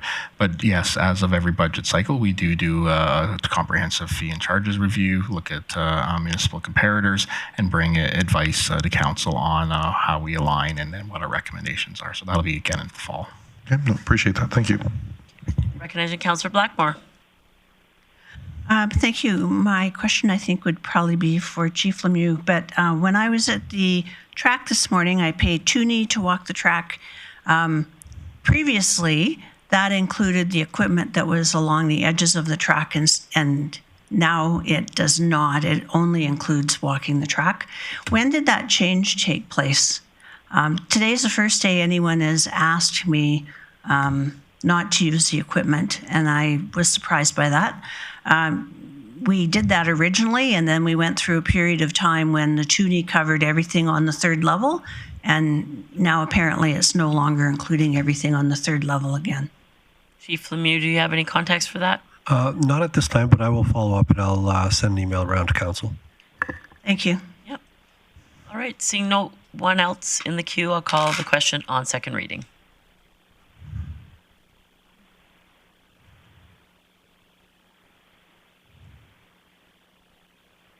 And that carries unanimously. Councillor Berg. Thank you, Mayor Clayton. I would like to move the council have third reading of bylaw C-1395P at this meeting. Motion is in order. Opportunity for discussion or debate, but in order for us to have third reading here tonight, this must pass unanimously. Seeing no one in the queue, I'll call the question.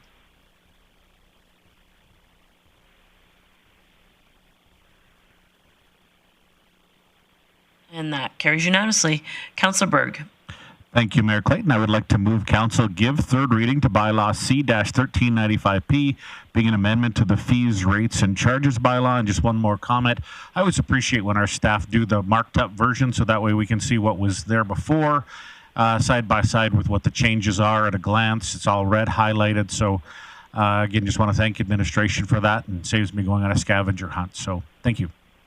Thanks for that comment, Councillor Berg. Yes, much appreciated. That is an initiative that has taken place in the last couple of years, and it's of great value to council and probably those who happen to be going through our package online. So thanks for your motion, Councillor Berg. Recognizing no one in the queue, I'll call the question.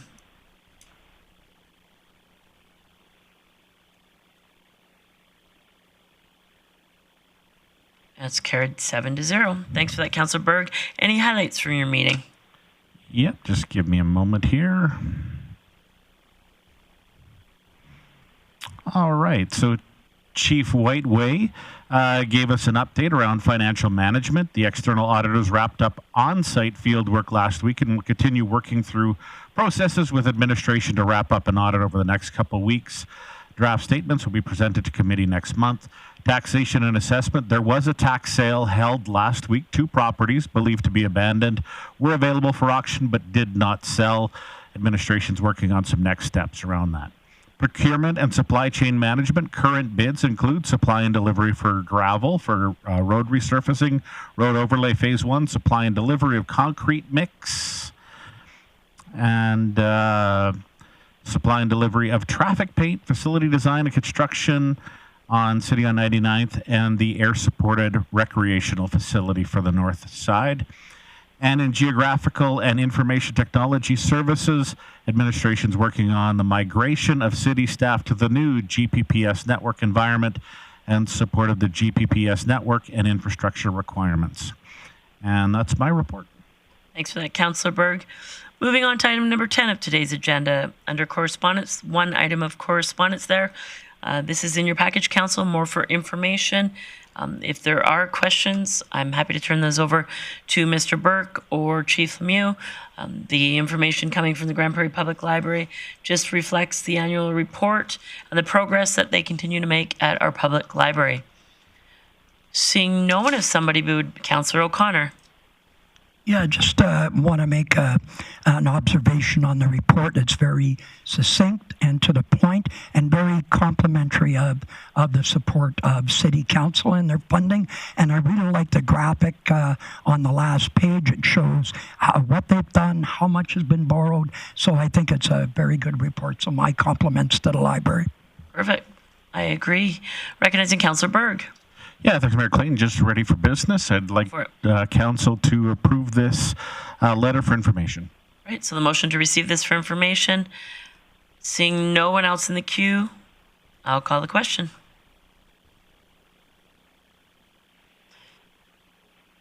Pressy in favor. O'Connor in favor. And that carries unanimously. Now moving on to delegation business, an opportunity for council to ask questions of administration or any business that may be arising. A reminder for those who might be watching, earlier in our agenda today, the Alberta Forest Products Association came to an update and presentation in regards to wood build projects as well as some advocacy items. And I will recognize Councillor Blackmore. Are you ready for business? I am. I would move that council direct the mayor to write a letter of support for Alberta Forest Products Association, including the 6 points as presented by the delegation. Perfect. That motion is in order. Opportunity for discussion or debate. Seeing none, I'll call the question. Pressy in favor. O'Connor in favor.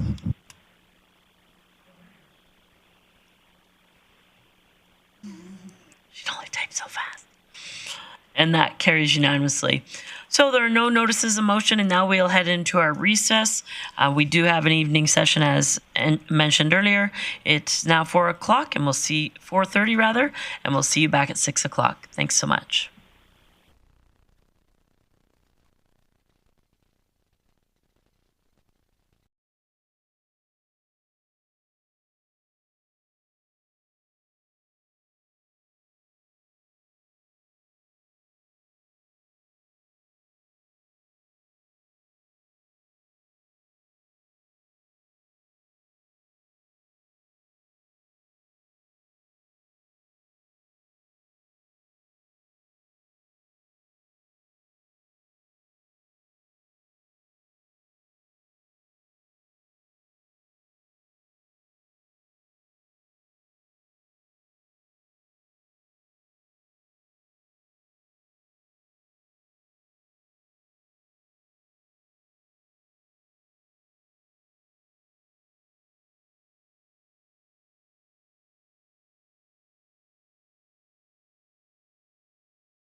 Good evening and welcome back to the City Council meeting of March 24th, 2025. We're now in the evening session, starting with delegations, and there are no delegations that let us know ahead of time that they wanted to speak at council, so I will move on to our public hearings. One public hearing tonight and two public hearings, my apologies. First one being a land use bylaw amendment C-1260-189. I'll call this public hearing to order and look to administration for introduction. And I'll go to Ms. Downing to start. Or okay, go ahead. Thank you, Mayor Clayton. Administration is initiating amendments to the land use bylaw. These are text-only amendments to the land use bylaw to update regulations, remove outdated policies, correct grammatical errors or printing errors. The few highlights of the proposed changes include a change to Section 52 to clarify the permitted duration of dumpsters in residential areas during renovations. This amendment allows homeowners to use dumpsters for construction and renovation materials while ensuring they are removed within 60 days. Next, a change is being proposed to rename Section 57A to Servicing and Easements and to clarify that structures cannot be developed on utility right-of-way and easements. Next, a change is being proposed to Schedule B signs to add a new regulation requiring malfunctioning electronic signs to be turned off for visual safety. In the CA Commercial Arterial District, restaurant and drinking establishment major is being removed from discretionary uses and is being added to permitted uses as it was deemed to be an oversight with no risk associated. And also in this district, height regulations are being simplified to improve clarity and ease of interpretation by setting a maximum of 6 stories for all commercial uses, ensuring consistency. And there are other minor proposed revisions to remove outdated policies and correct grammatical errors or printing errors. Based on this, administration recommends council give 3 readings to bylaw C-1260-189. Thank you. All right, thank you for that introduction. Now an opportunity for questions from council, recognizing Councillor Berg. Yeah, thank you, Mayor Clayton. Thanks, Ms. Patel, for the update. Just a couple questions around dumpsters. I've seen dumpsters sit out in the yard for 5, 6, 7 months, so I appreciate this because, again, it is very unattractive in a neighborhood. How do we educate the public around this? Is this going to be something that we task the dumpster providers with, or just hope that people catch on? Ms. Patel or Ms. Downing? Thank you, through the mayor. This would be something that we would use as an enforcement tool if necessary. We don't have any plans to do engagement on this. This is a practice that we've always followed. If somebody has a dumpster in their yard and is using it for a long period of time, we would ask them to remove it. However, adding it to the bylaw just allows us to have a better enforcement tool on this.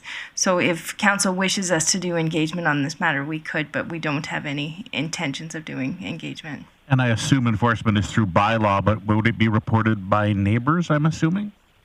Thank you. Often it's reported by neighbors, or a bylaw officer might be driving by, or someone from the city might be driving by and contact our department. And the mechanism is the land use bylaw, and the enforcement services would issue the tickets and fines. Okay, thanks. Councillor O'Connor. Yes, thank you very much for the report. My question revolves around possibly a process when there's a large restoration project from a flood or from asbestos, and that tends to want to go a lot longer. Is there an opportunity for the restoration company to reapply or say, I need my bin longer? Ms. Downing? Thank you, through the mayor. There isn't an application process to have the dumpster in the property. It is just simply a bylaw that says that it can't be for a prolonged period of time past the need for it. So there's discretion by the city to evaluate the situation and ensure that it is being used appropriately. Okay, thank you. Councillor O'Toole. Yeah, just maybe a little off topic, but this has no bearing on the MyBox systems that are in place. So probably somebody that's put stuff in storage while they're doing hardwood flooring or something like that, this has nothing to do with that. They're still allowed to have a box in their driveway. Thank you through the mayor. Yes, that would still be allowed. That wouldn't fit the definition of dumpster. Okay, thank you. I had a question in regards to item 12 in your list, summary of changes. The new regulation to ensure malfunctioning electronic signs are turned off. Unless it's in a document that I can't find, what deems it malfunctioning? What percentage of the sign is not working? Because quite often sections of the sign may not work for a period of time. Will they replace it or different things? So what will deem it not malfunctioning? Thank you through the mayor. I don't believe that we have a specific regulation. It would be on a case-by-case basis, and we would involve our traffic manager and to deem whether or not he believes that the malfunctioning sign is causing safety concern. So the intent is to add it there so that if it's flashing and it's a hazard while you're driving, I just wonder if there's enough definition there, because if half the sign's not working, it's actually malfunctioning, but it's not a detriment to safety. And so was there any consideration for a further explanation there? Thank you through the mayor. That's a good point, and perhaps we could come back with a further clarification. However, we have a really good relationship working with the sign companies we do have that are doing the signs, and we find that if we contact them and ask them for changes to the sign, they've been responsive. So adding more language to the bylaw doesn't seem to be overly necessary to ensure that we're getting compliance, because we're getting compliance. Yeah, and I'm more thinking about private signs. In my opinion, recently I've noticed some electronic signs that seem to be out of scope in regards to their brightness. And so, and those are privately owned signs. And so I'm curious, fine with how it is, but it's something that for consideration of what the interpretation of malfunctioning is. Thank you. Just to further clarify, we do have a bit of an issue with the fact that if a sign has been previously approved, it has a grandfathered ability to exist. So we do have to depend on writing conditions into development permits for new signs and asking for compliance with existing signs. Absolutely. All right, I see no one else in the queue. So I will now go to the presentation and submission portion. I will ask if there's anyone here to speak in support of Land Use Bylaw Amendment C-1260-189. I will look online and see there is no one. There's no one here in the chambers to speak in support of this Land Use Bylaw Amendment. And I'll ask a third time if there's anyone here to speak in support of Land Use Bylaw Amendment C-1260-189. Seeing no one, I'll ask if there's anyone here or online to speak in opposition of the Land Use Bylaw Amendment.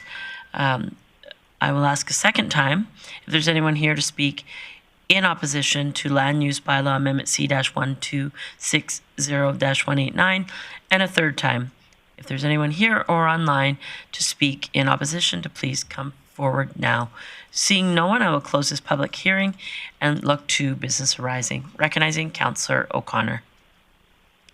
Thank you, Mayor Clayton. I'd like to move council give first reading to Bylaw C-1260-189, being an amendment to the Land Use Bylaw.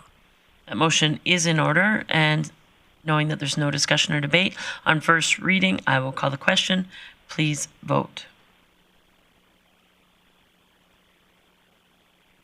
And that carries unanimously. Councillor O'Connor.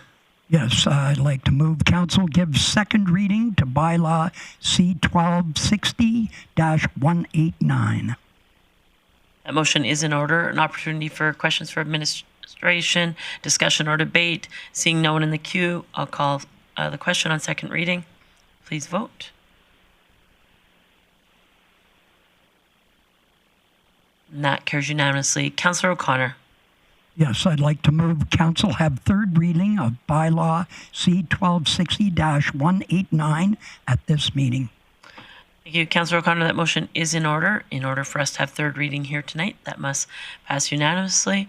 Call the question.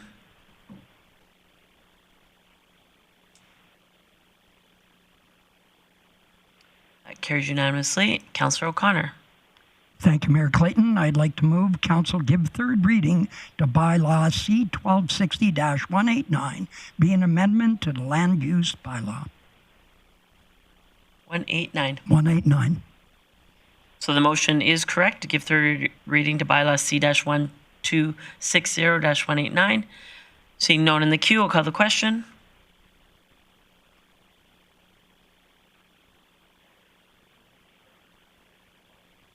Bressie in favor.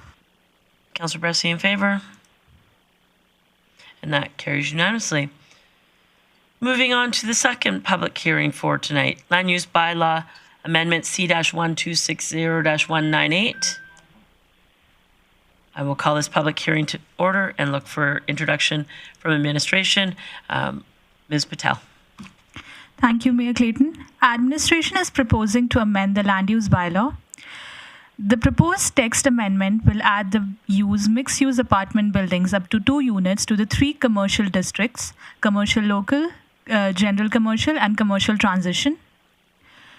The land use bylaw defines 2 types of mixed-use apartment buildings. One is mixed-use apartment buildings with 3 or more units, and the other is mixed-use apartment buildings with up to 2 units. A mixed-use apartment building combines commercial, retail, or institutional uses with residential dwelling units.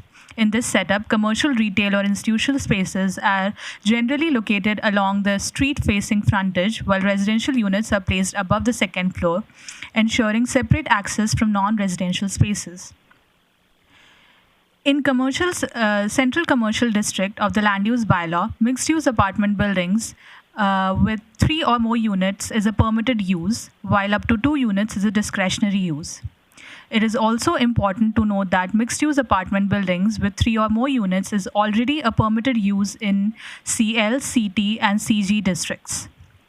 The proposed amendment will add mixed-use apartment buildings up to 2 units as discretionary use in these districts. The amendment poses a minimal risk as it aligns with the existing land use patterns of the city. The proposed amendment aligns with the broader urban planning goals that promote mixed-use development, encouraging a blend of residential and commercial uses to enhance community vibrancy. It supports incremental growth by allowing smaller mixed-use buildings, making development more accessible to small businesses and property owners. The inclusion of up to 2 residential units in commercial zones can contribute to increased diverse housing availability, particularly in areas where residential options are limited. And keeping it as discretionary use ensures that each application is evaluated on case-by-case basis. This allows for appropriate considerations regarding compatibility with existing businesses, parking availability, and other land use bylaw regulations. Based on this background and analysis, administration recommends that council give 3 readings to bylaw C-1260-198. Thank you. Thank you for that introduction. Opportunity for questions for administration. Recognizing Councillor Berg. Thank you, Mayor Clayton. I really like this. What I'm curious about is when I look at downtown, I see that probably in the 50s and the 60s, this was quite common, but nothing recent. Is this something that previous councils at some point in history pulled away, or is this something that we're reintroducing? I'm just not sure, because I could see it active, again, decades ago, but not recently. Ms. Downing. Thank you. Through the mayor, we have been encouraging larger residential developments in the central commercial. So the amendment to allow the 2 or fewer units is a recent amendment.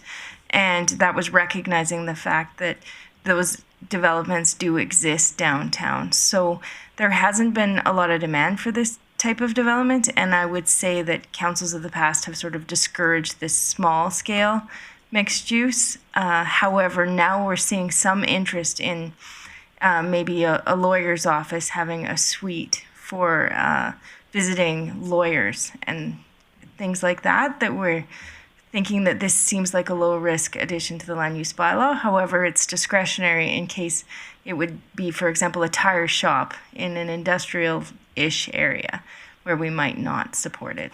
Yeah, historically, you'd see a retailer quite often on the main floor with a business living upstairs. So, again, I really like this. And when you're ready to do business, I can do that. But I'm sure you have more questions. Councillor Blackmore. Just to confirm, because I felt your slide was a little uncertain in its definition. So when you say up to 2 units, you mean up to 2 residential units above a commercial. Is that correct? Thank you, through the mayor. That's correct. Okay. Sorry, say your question again. It said up to 2 units, and then I'm just confirming that it's up to 2 residential units. Perfect. Right, that clarity of that word. Okay. Councillor Bressie. Great, thank you. You might have already answered this, but I want to ask it anyways in case there's more to the answer. But why discretionary use? Why wasn't there a consideration of doing permitted use in all of these districts or in some of these districts? Ms. Downing. Thank you, through the mayor. We want to take a cautious approach to this. As I mentioned before, there may be appropriate locations for this use, and there may not be. So an example would be an area that so I guess to start fresh, the CA, CL, and CT districts cover a huge amount of the city, and there are areas that might be more industrial in nature, whereas when it was just in the CC district, there may have been a lower risk. However, there we were encouraging the higher density residential. So it allows administration to look at it on a case-by-case basis and add different conditions, if appropriate, to make it work better in those locations. Hey, Mayor Clayton? Yeah, go ahead. I'm just curious, as you're thinking about potential risks, are there there's two types of risks in planning. I think there's the risks that are safety risks or infrastructure risks in terms of we can't get fire to it, we can't get police to it, we can't plow the roads, etc. And then there's also types of risks that are just we're trying to preserve a character of a community that we want to maintain, and they're both valid, but they're different types of risks. I'm wondering, as you're looking at risks in these zones, are those more just the character of the neighborhood type risks you're looking at, or were there infrastructure, safety, et cetera, those types of risks in these zones that you were worried about? Thank you, for the mayor. Part of it would be an appropriate place for residents to live. So providing the amenities that a residential property might need, such as access to sidewalks and transit and green spaces. So we wouldn't want to put, if we're doing a mixed-use building that has 24 apartment units, all of that is built into the design and making sure it's compatible and appropriate for the residential uses. However, if you're just having 1 or 2 residential units in an area that isn't set up well for residents to live in. So I think the risk would be protecting the people who live in those units to live in a compatible area for residents. Okay, thank you. Councillor O'Toole.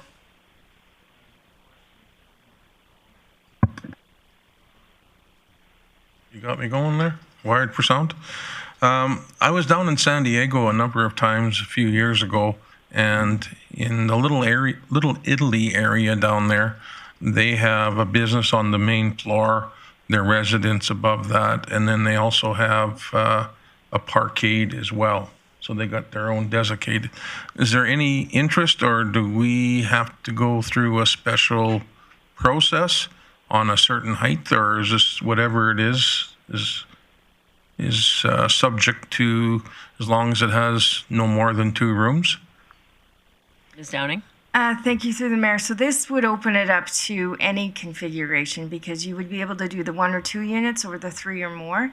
And we already see that type of development in our downtown, where we have the shops with apartments above them. So the opportunities exist if there's developers interested in doing any type of configuration of mixed use. Okay, buildings. thank you. I think it's a pleasant pivot. I can recall being part of conversations on previous councils of why we didn't want to do this, and so it's good to see. Councillor O'Connor. Yes, thank you, Mayor Clayton. Just a question to Ms. Patel. I'm just wondering, on mixed-use apartment buildings on your report, sorry. It says, I have to slide back down, sorry. It says under page 3 of 4, it says on point 2, it says only residential uses located above the second floor. Is that correct? I thought it'd be above the first floor. Ms. Patel? Yeah. So, thank you, through the mayor, that the bylaw does specify that commercial uses have to be on the first or second floor.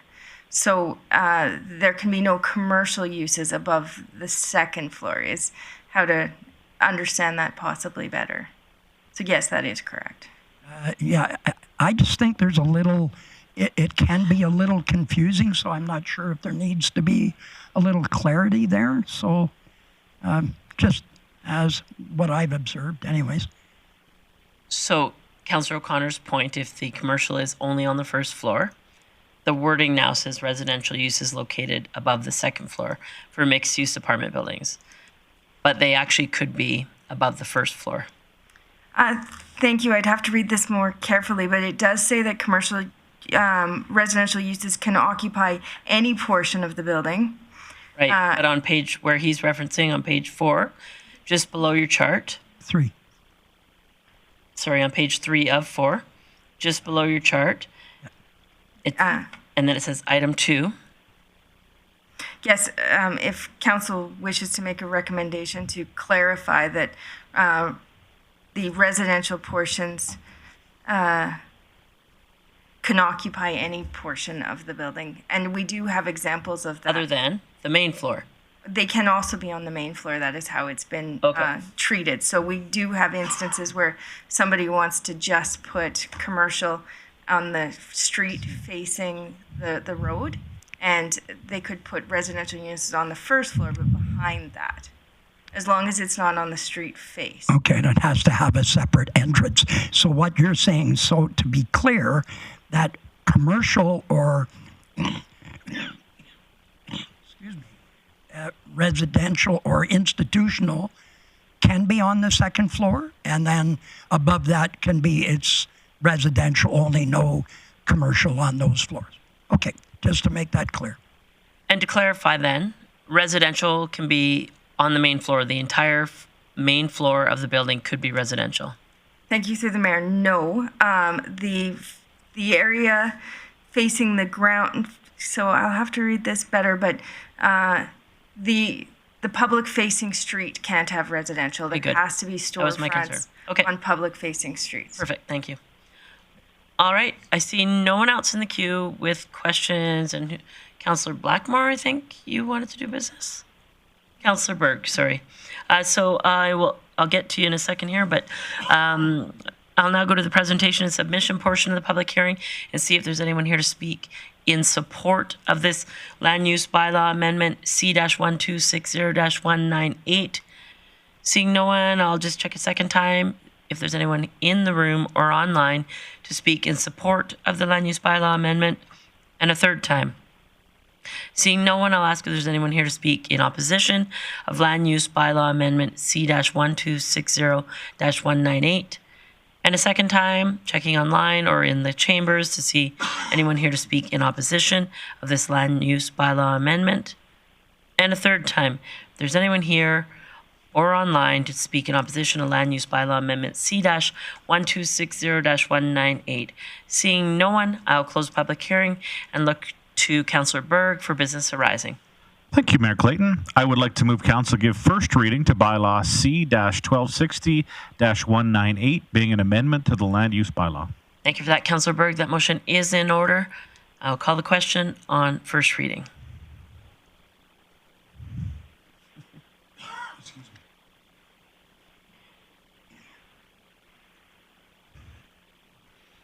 And that carries unanimously. Councillor Berg. I would like to move council give second reading to bylaw C-1260-198. Perfect. That motion is in order. Opportunity for discussion or debate or questions for administration. Seeing no one, I'll call the question on second reading.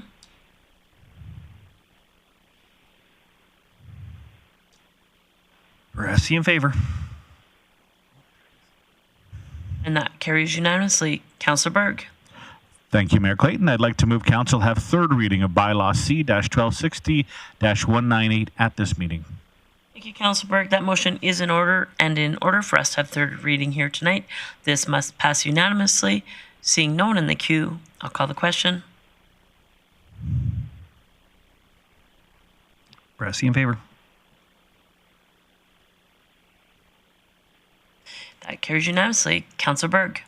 Thank you, Mayor Clayton. I'd like to move council give third reading to bylaw C-1260-198, being an amendment to the land use bylaw. And once again, just speaking to this, I think the potential to add some residential density to the downtown core, among other places, is a positive. I also think it adds to the character of the downtown or other spots as well. You go to many cities and they didn't have the stop that we seem to have had from the 50s and 60s, where we have the store on the main floor and apartments on the second floor. And so I welcome this change back and look forward to some potential development of some of these vacant lots in different spaces or even conversions to this. So thank you. Thanks for that, Councillor Berg. Call the question on third reading.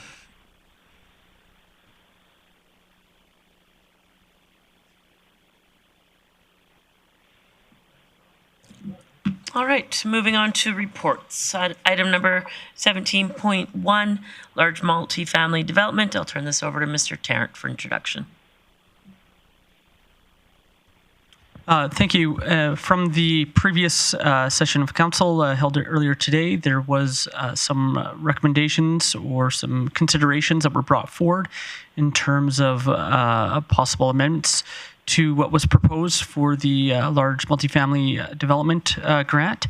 What I have up here is a possible, or is a reflection of what was presented earlier and some potential wording should council want to explore the conversation around the extending from 2 years to 4 years and having a stepped approach. That's provided here. Just wanted to talk just a little bit about potential financial impact. We didn't really touch on that earlier. So for if we take a 100-unit apartment building, depending on the value, but on average it's going to be about $250,000 to $300,000 per year once it's fully built. In terms of the property taxes that would be levied towards it, and sorry, I'll specify the municipal property taxes that would be levied towards it. And so when we're looking at, the 2 years, up to, during the construction period, you're looking at probably about $200,000 that would be granted back, just depending on the phasing and when it was built and how long they take to build. But you could say for a rough number about $200,000. Moving towards this 4-year with a stepped approach.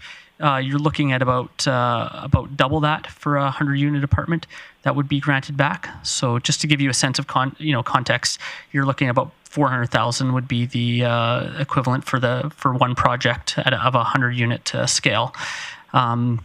Just to put that in context for you. We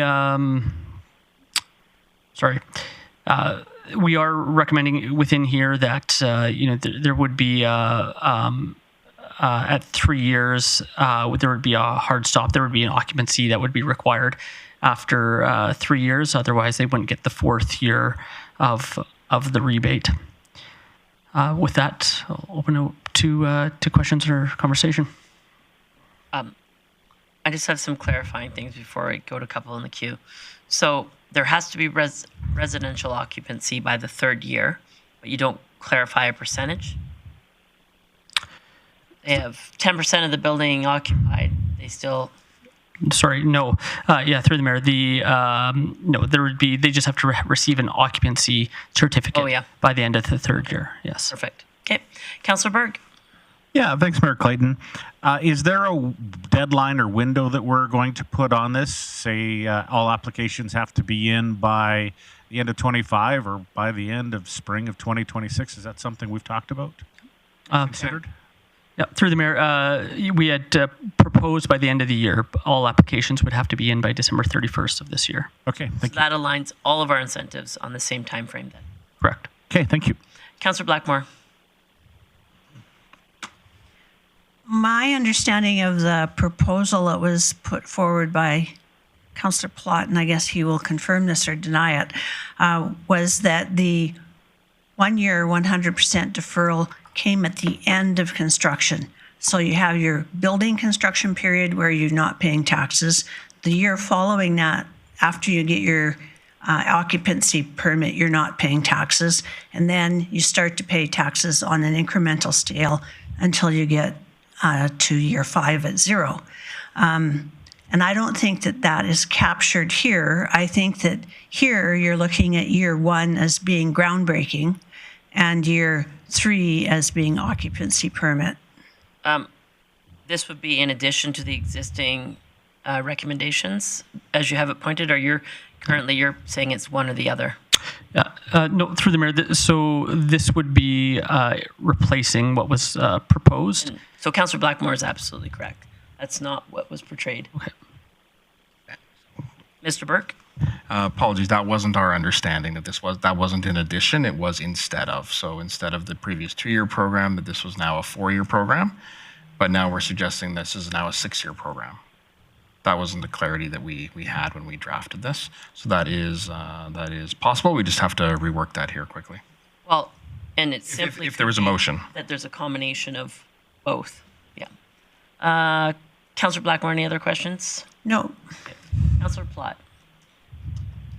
Thanks, Mayor Clayton, and thanks, administration, for doing this up. I appreciate this was a last-minute thing. But yeah, my apologies if I didn't articulate that properly, but my intention was that this would be outside of the original proposal, so that during construction, up till 2 years or occupancy, they would get that part. Once occupancy was granted, this would trigger the next 4-year wave of your tax incentives on it.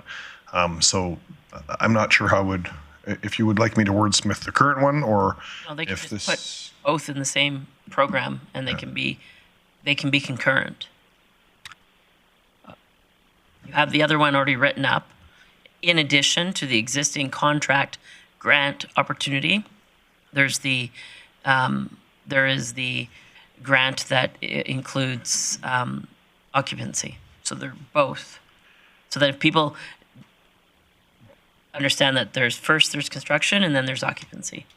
And just if I can speak to Mayor Clayton, the way that's written now, though, this has got, I think we'd have to start almost a little bit over on this one, because it's talking about a 3-year additional years provided with no annual grant. Like I guess I'd just look to administration on some wording changes, because I feel like what's currently up here wouldn't work either. Mr. Burke? Yes. I don't think it would take us very long to do that. So that could even be during a roundtable, that we could table this again till the end of roundtable as we work through that.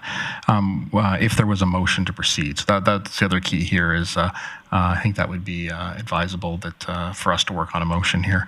I would also then just amend Mr. Tarrant's calculations. So this program would no longer be double, but roughly triple. Yeah, give us a moment. We'll crunch some numbers here. Yeah. My suggestion would be that we just take a recess. I have a feeling roundtable is going to be relatively quick. So, pardon me? We do roundtable then recess? Sure. Yep. Yeah. Pardon me. So I need a motion to postpone this motion, please. Councillor Plott. Oh, I move to postpone. All right. Call the question on postponing. Sorry. That's some quick type in there.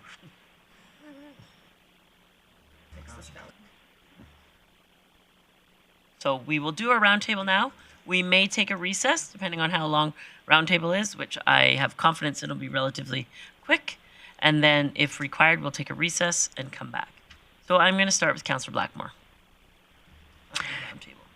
Thank you, Mayor Clayton. In the last couple of weeks, much of council was out of the city, so those of us who were in the city didn't really have that much going on. It was kind of interesting. It's not usually like that. However, I did take part in an RBC live webcam that was the topic of discussion was navigating the impact of U.S. tariffs in Canada.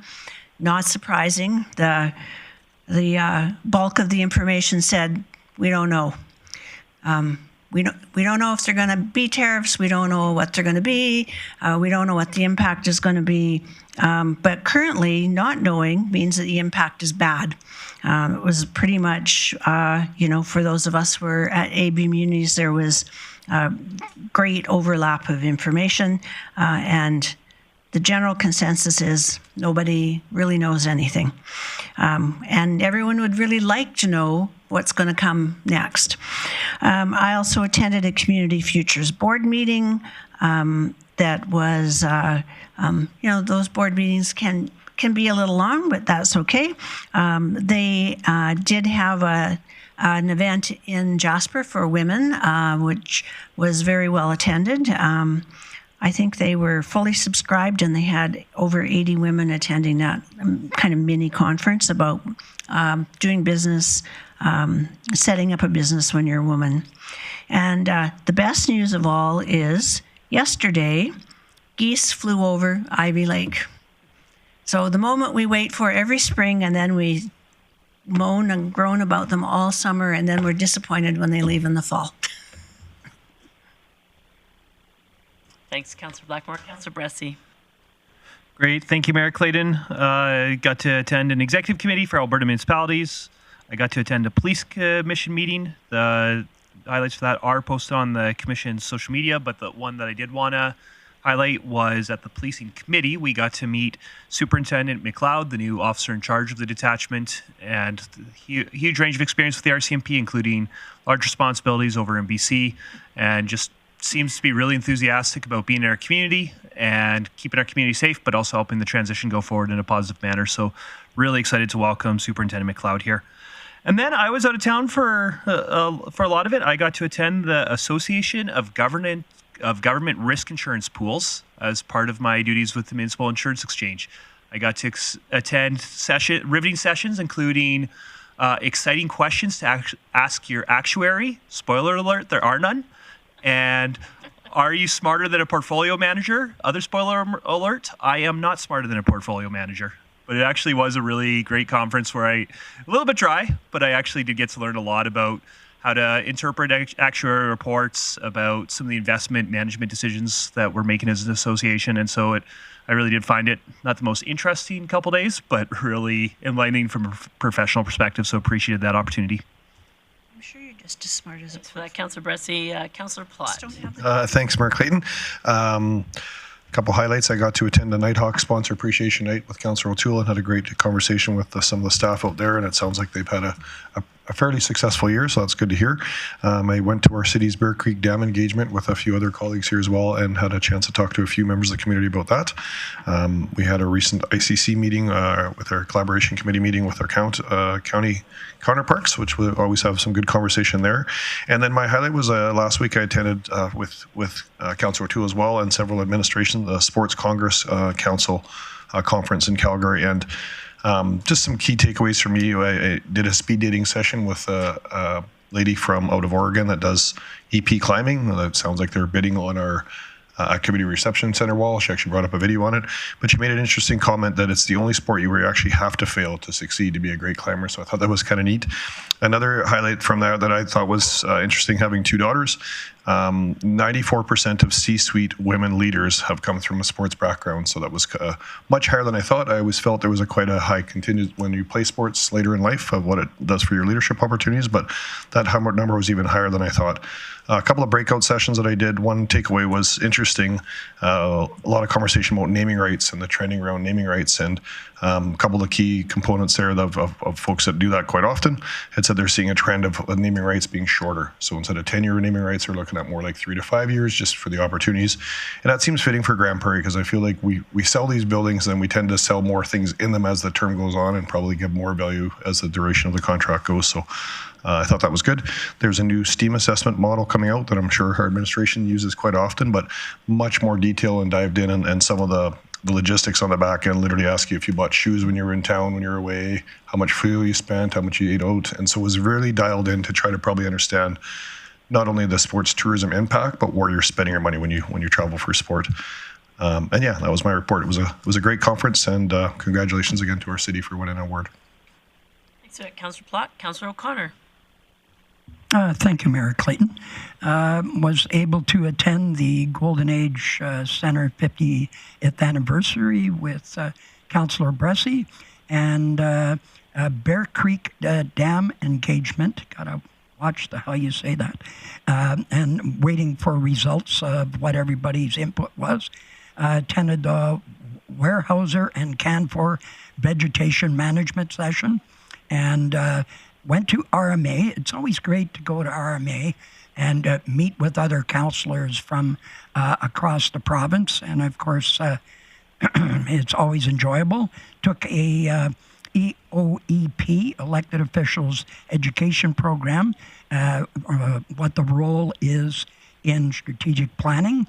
Attended a Sport Connect board meeting virtually, and they moved their new office to Isabel Campbell School, and then attended a monthly CAB meeting, and Center 2000 had the budget presentation with Nolan Dick and Ron Wiebe, our MLAs, and then the highlight for me was going to the Swan City Soccer Club meeting and watching all the awards, watching Dylan Bressie's son win an award, MVP, for being a goalie. Great work. And also Reagan Funk won Female Athlete of the Year, and that was very moving. We were sitting with her parents, and they had no idea that had happened. So they were more surprised. Reagan was over the top happy, so that was good. And that's my report, Mayor Clayton. Thanks, Councillor O'Connor. Councillor Councillor Berg. Thank you. So I attended my first Grande Prairie Regional Tourism Board meeting with our new Executive Director, Jasmine. And she basically caught us up on what she's been working on to get Grande Prairie Regional Tourism back up and running after being without an executive director for about a year and a half. So looks like Grande Prairie Regional Tourism is moving forward as we head into tourism season. Also attended a Grande Prairie Public Library Board meeting. We had a report from the library earlier in this agenda, so things are going great there. My highlight was the CTS showcase at the Grande Prairie Composite High School. Was very impressed. It had a huge turnout. Apparently last year only about 25 people attended. I think this year there was well over 200 people that attended. And so what CTS stands for is Career and Technology Studies. So we got a tour of the comp and some of the programs that they offer, which included welding, woodworking, automotive, and talking to Principal of Obeda. What he is actually inviting industry to do is give them input as to what types of skills they need so that the comp is training their students in relevant programs and not something that might be outdated. So if you are a mechanic or you've got a welding shop, he's inviting people to check out what they do and give tips, because that's what the ultimate goal is through these programs, is to feed these young people for future careers. Also just wanted to add, the artwork there, I was so impressed. They had a huge section of art, and knowing that some of these kids are anywhere from grade 10 to grade 12, I was in awe of the talent that we have here in the Peace Country and what's actually developing and coming up. So great job to everyone at the comp and for what they're doing with the students and helping develop some of the programs that I didn't know existed and certainly didn't exist in my day. And again, we got some chuckles out of some of the wood shop stuff where back in my day we made ashtrays and gun racks. Not quite the same lifestyle anymore. So things have changed a little bit as my hair color changes. And then just also on a side note around art, just wanted to congratulate Megan Oxy on winning the Beauty of the Peace Art competition. And that's my report. Thanks, Councillor Berg. Councillor O'Toole. Thank you very much, Mayor Clayton. I attended the Special Olympics meetings. We're 100 days out, and the celebration for that will be on April 1st. And if you are interested in wanting to volunteer, check your Facebook posts. There'll be some Facebook advertisement. I attended the GPPS stakeholder committee, which I was appointed to. I also took in a couple of webinars put out by the Canadian Association of Police Governance. And like Councillor Palat had mentioned, we were out at Nighthawk Ski Hill. That particular night was sponsor appreciation, and it's a pretty positive vibe out there right now. I also attended the Reservoir Dam engagement process, as well as the vegetation of put on by Weyerhaeuser, Canfor, and the other lumber companies, logging companies in the Grande Prairie area. I attended a Decoy Foundation meeting, and I also, on a Saturday, I went to the official opening with Divine Nigerian Ethiopian cuisine, and I ordered a meal, and Mayor Clayton showed up, and we were there for the grand opening. I then went off to Edmonton to take an EOEP, which is an elected officials education program course. Mine was on municipal corporate planning and finance.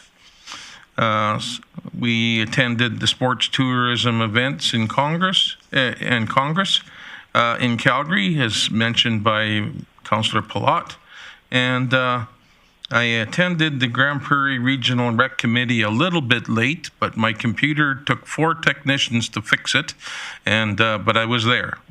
And I also attended both Grande Prairie Storm games this last week, and go Storm go, and we could wrap it up by the 26th of March, so that's a pretty good deal. I haven't seen hockey like this in a long time at that at the arena. Lots of enthusiasm. The athletes are pumped up. So if you want to see some good hockey, good competition, that's where you want to go. And Reagan Funk is our only Paralympian on the national team. So, you know, there's lots of neat things happening in this community. And that would be my report. Thanks, Councillor O'Toole. A few of the things I've attended or have already been mentioned. I will highlight the fact that I attended the Mid-Size City Mayor's Caucus budget event, which had a great turnout from ministers and MLAs. As well, through the Mid-Size City Mayor's Caucus, had a meeting with Minister McIver following the budget, which was an opportunity to share Mid-Size City focus and opportunities with the provincial budget. Also, as mentioned, attended the Bear Creek Dam engagement. That engagement the next round of it will be a public engagement, so stay tuned. If you're interested in that engagement, you will see notification for that. Then went to the Northern Alberta elected leaders meeting in Peace River. Mr. Tarrant joined me. We spoke to our colleagues in regards to electricity distribution, as well as the provincial budget and the impacts on rural municipalities. It was a good meeting, and I hadn't been in Peace River for a few years, so it was great to see how that community is doing. As mentioned by Councillor O'Toole, attended and was my pleasure to cut the ribbon at the Divine Nigerian and Ethiopian cuisine. If you're not familiar, that restaurant is newly opened, and it's near the station buildings, just I would say south of the live theater. So great menu and a great renovation in that space. It looks congratulations to the owners of that building, or to that restaurant rather. Had the opportunity to have a meeting with Minister Williams and administration support. Spoke of many things in regards to updating him on the work that we're doing in mental health, homelessness, and addiction, as well as checking in to remind him the importance of getting the recovery community center that is slated to be in the county of Grande Prairie up and running and started at a minimum as soon as possible. The demand for that only continues to grow. Then went to RMA in Edmonton with Councillor O'Connor. The county, our colleagues invited me to attend minister meetings with Minister Dreeshen and Minister Neudorf. Our meetings with Minister Dreeshen, we advocated for the continued progress on 40X, and so it was good to get an update on that. As well, meeting with Minister Neudorf and our county colleagues on electricity distribution. Then last week I attended the Chamber of Commerce Provincial Budget Update hosted by MLA Dick and MLA Weeb. It was a good update for those in the room and an opportunity to ask questions on the provincial budget. And with that, I wanted to congratulate MLA Weeb and MLA Dick for their new roles as parliamentary secretaries. MLA Nolan Dick will be the parliamentary secretary for Indigenous and Rural Policing, and MLA Weeb will be the parliamentary secretary for supporting the Minister of Health in the North region, or Northern Alberta. So congratulations to them. I know they will serve us well. Also, as mentioned, the Swan City Football Club Awards. If you aren't familiar with this event, it's over 750 people in the Bose Family Garden, where they recognize competitive teams from U19 to U18, men and women, and on each team recognize a Heart and Hustle, an MVP, truly an ambassador type award, as well as an MVP. And so great to see soccer strong and growing in our community. Great to see an event that's put on by volunteers as well as their administration. And it was more particular, it was nice for me to see the great work that went on in Bonnet's Energy Centre that evening. On one side of the building, we had over 750 people enjoying a meal and having a celebration. And on the other side of the building, we had the Storm playoff games. And you wouldn't have known if you were in the lobby of that building that there was thousands of people in the facility.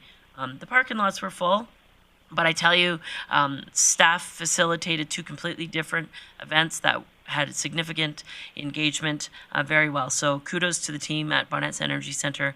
It's nights like that you realize how incredible our facilities are, and the teams and the staff that run those facilities, because they both went off without a hitch.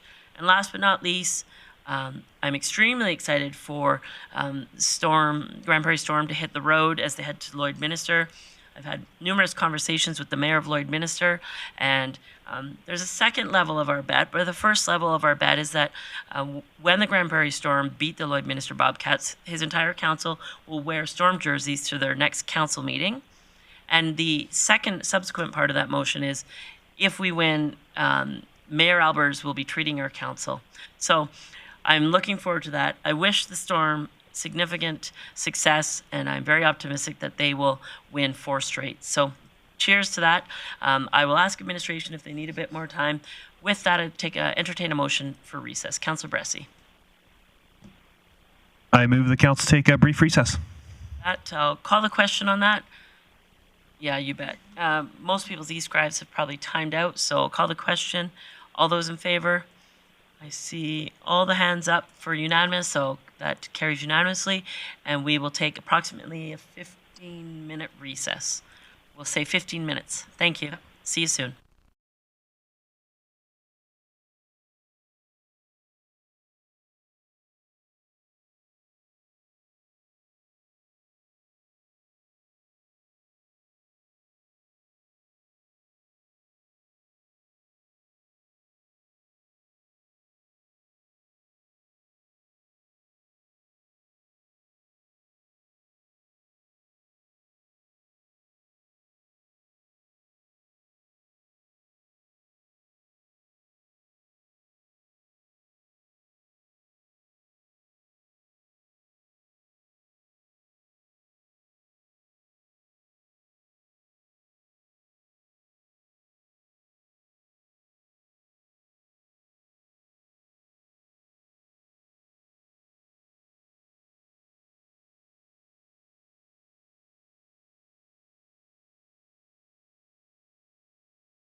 Good evening and welcome back to the City Council meeting of March 24th. I appreciate your patience as our recess was a little longer than intended.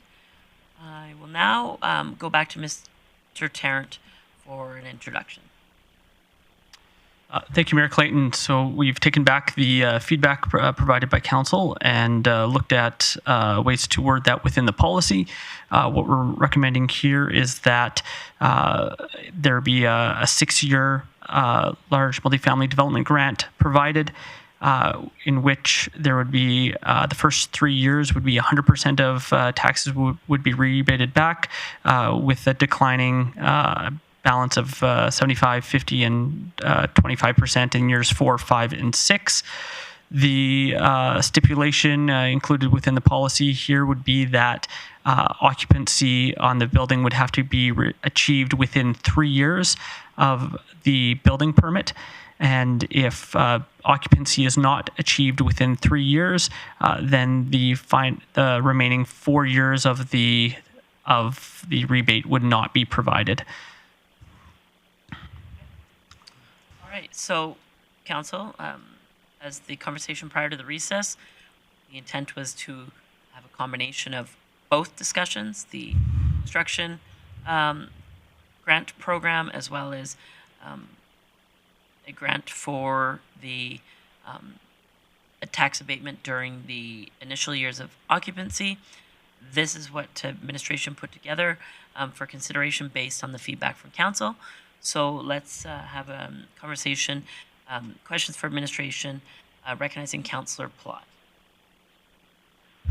Thank you, Mayor Clayton, and thanks for the work on this. I appreciate it. I've been trying to find a way that we can make this work with the MGA as well as for the proponents that are looking at doing this. I'm just curious as I read this, I just want to confirm. So if I was building a 30 or 100 unit apartment building and I did it super fast, I built it in 15 months, I would in essence be able to get the building for the rest of the 7 months of that year and the year after at basically just my land price of when I started this. There would be no additional taxes during that time if I were quicker building the project under this model. That is correct. Okay. And secondly, I guess I know I brought out a 4-year plan with this as an extension of 2, but if council wanted to go more of a 4-year plan, I would be able to amend basically that I wouldn't want to do 5 or 6, and I could look at a different amount for years 3 and 4. That would be flexible within this. That is correct. Yeah, we could adapt and have a 4-year. Yeah, very quickly. Okay, I'm just going to give it some thought, Mayor Clayton. I'll pop back in. Thank you. Councillor O'Connor. Yes, sorry. I've just got a couple of grammar things that are, the sentence starts for a new multi-unit residential project which results in you go on. It's kind of a run-on sentence. It should be broken up. And then there's a comma after in the 5th line from the bottom. There's a comma after the and, which shouldn't be there. So I'm just wondering, I'm just sorry, it's hard to read when there's no pauses in there for that sentence. It's just a run-on sentence. Your wordsmithing is taking to point. I appreciate administration building this very quickly. And yeah, I understand that, but I'm just saying that there's no time to breathe in there somewhere. Councillor Blackmore. When I look at this motion, for me, the time that we want to provide a tax incentive in my mind is to get the shovel in the ground to the time that the building is occupied.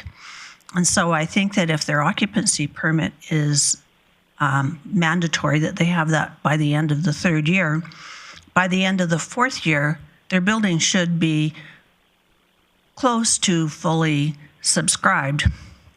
And so it would make more sense to me if this was not a 6-year program, but a 4-year program that went 100%, 100%, 100%, and then 50% for the 4th year to give them, the building owner, the opportunity to fill the building with tenants so that by the 5th year, he's fully capable of paying the full tax price that would be owing on the building without any grants coming back. I'd like to know what the rest of my council would think of that. Just quickly, the city manager's in the queue. I'll go to him next. But I agree with your comments and Councillor Platt's comments. And I also remind council our goal is to get units and to get doors out there. So anything that can help incentivize expediency, I think should be considered. And a 4-year program, in my opinion, is very fair. And it actually supports building and those early occupancy years. Mr. Burke. I'm just going to request it's a legally important comma after that and, so we can have a discussion after, but our lawyers asked us to reinsert the comma. Councillor Platt. Thanks, Mayor Clayton. Yeah, lawyers tend to like commas and a few other things, and maybe like Councillor O'Connor. Actually, Mayor Clayton, if I can, I'd like to just, I'm fine with the wording in there. I trust the lawyers that the wording is correct from the 4.2 large scale. What I'd like to do is just amend the bottom of it. So it would be, I tend to agree, I think it should be a 4-year program, and hoping that a proponent would take advantage of a quicker build time and not just applying and without a purpose, apply and start and get moving on it. I don't think this should be a never program. So I would like to amend this to say. So just before you do, because there's a possible motion there, right? That is the amendment of the, we have an amended motion. Yep. We're going to do another amendment. Mr. Tarrant, can you maybe change the slide as we see it so Councillor Platt can, you said it would be relatively easy to change this to be, oh, you've already done it. Okay, so maybe Mr. Tarrant, you have an option that shows it over a 4-year program, and then Councillor Platt can read that as an amendment. Okay, that'd be great. Can we just pause the Do you need screen for a second? Thank you. We'll just give Mr. Tarrant a moment to get that on screen. And then Councillor Platt, feel free to read that amendment, and then we can discuss and debate that. Okay. So just so Mr. Terrence, I'm not sure if the slide would have it or not, but my intent would be that it would be 100% year 1, 100% year 2, 100% year 3, and 50% year 4, hoping that proponents do their job, they get this built quicker, and they have a longer window of actually having a chance to us help them get their unit up to speed and get a little bit of cash flow maybe built up in the beginning of the project. So yeah, that's exactly it. Okay. So did you want to read, so at the top there, you're making a motion to amend it by replacing 4.2.2 of the policy with the revision section 4.2.2 as noted in this slide. Okay, so as noted in the slide, do I need to read it out then? So I say as noted in the slide, or is that good for legislators? We're good. She has the screen, so she can put that in the e-scribe if you just give her a moment. And then I do see you, Councillor Berg. Then we will go to discussion or debate on the amendment once it's in the e-scribe, if we just give us a moment. Perfect. Okay.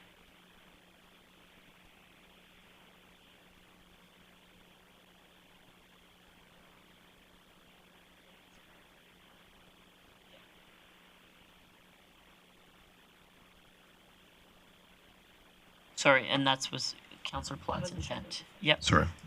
So I would move that we would move the development settlement grant dig program policies amended by replacing section 4.2.2 of the policy with revised section 4.2 as displayed. So I ask you to not vote right now, and that I will open this up for discussion or debate on the amendment as on the screen. Councillor Berg. Yeah, thanks, Mayor Clayton. I am far more comfortable with this amendment than the first one.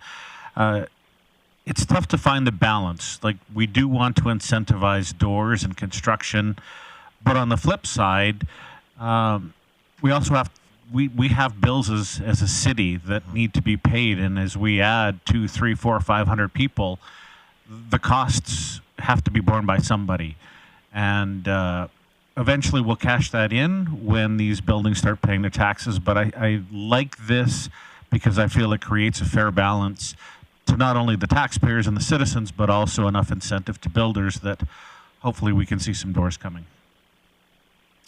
Councillor Bressie.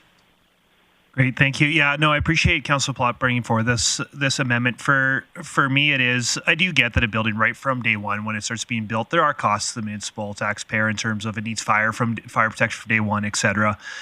but the big costs really do come once a building's fully occupied. And when housing's such a big need, I think right now our role as municipalities, unfortunately, we're a level of government that doesn't have the same fiscal capacity as other levels of government. And we also don't have control over building codes and other regulatory things that get in the way. So I think our job when it comes to getting more market housing built in the community often is just getting out of the way.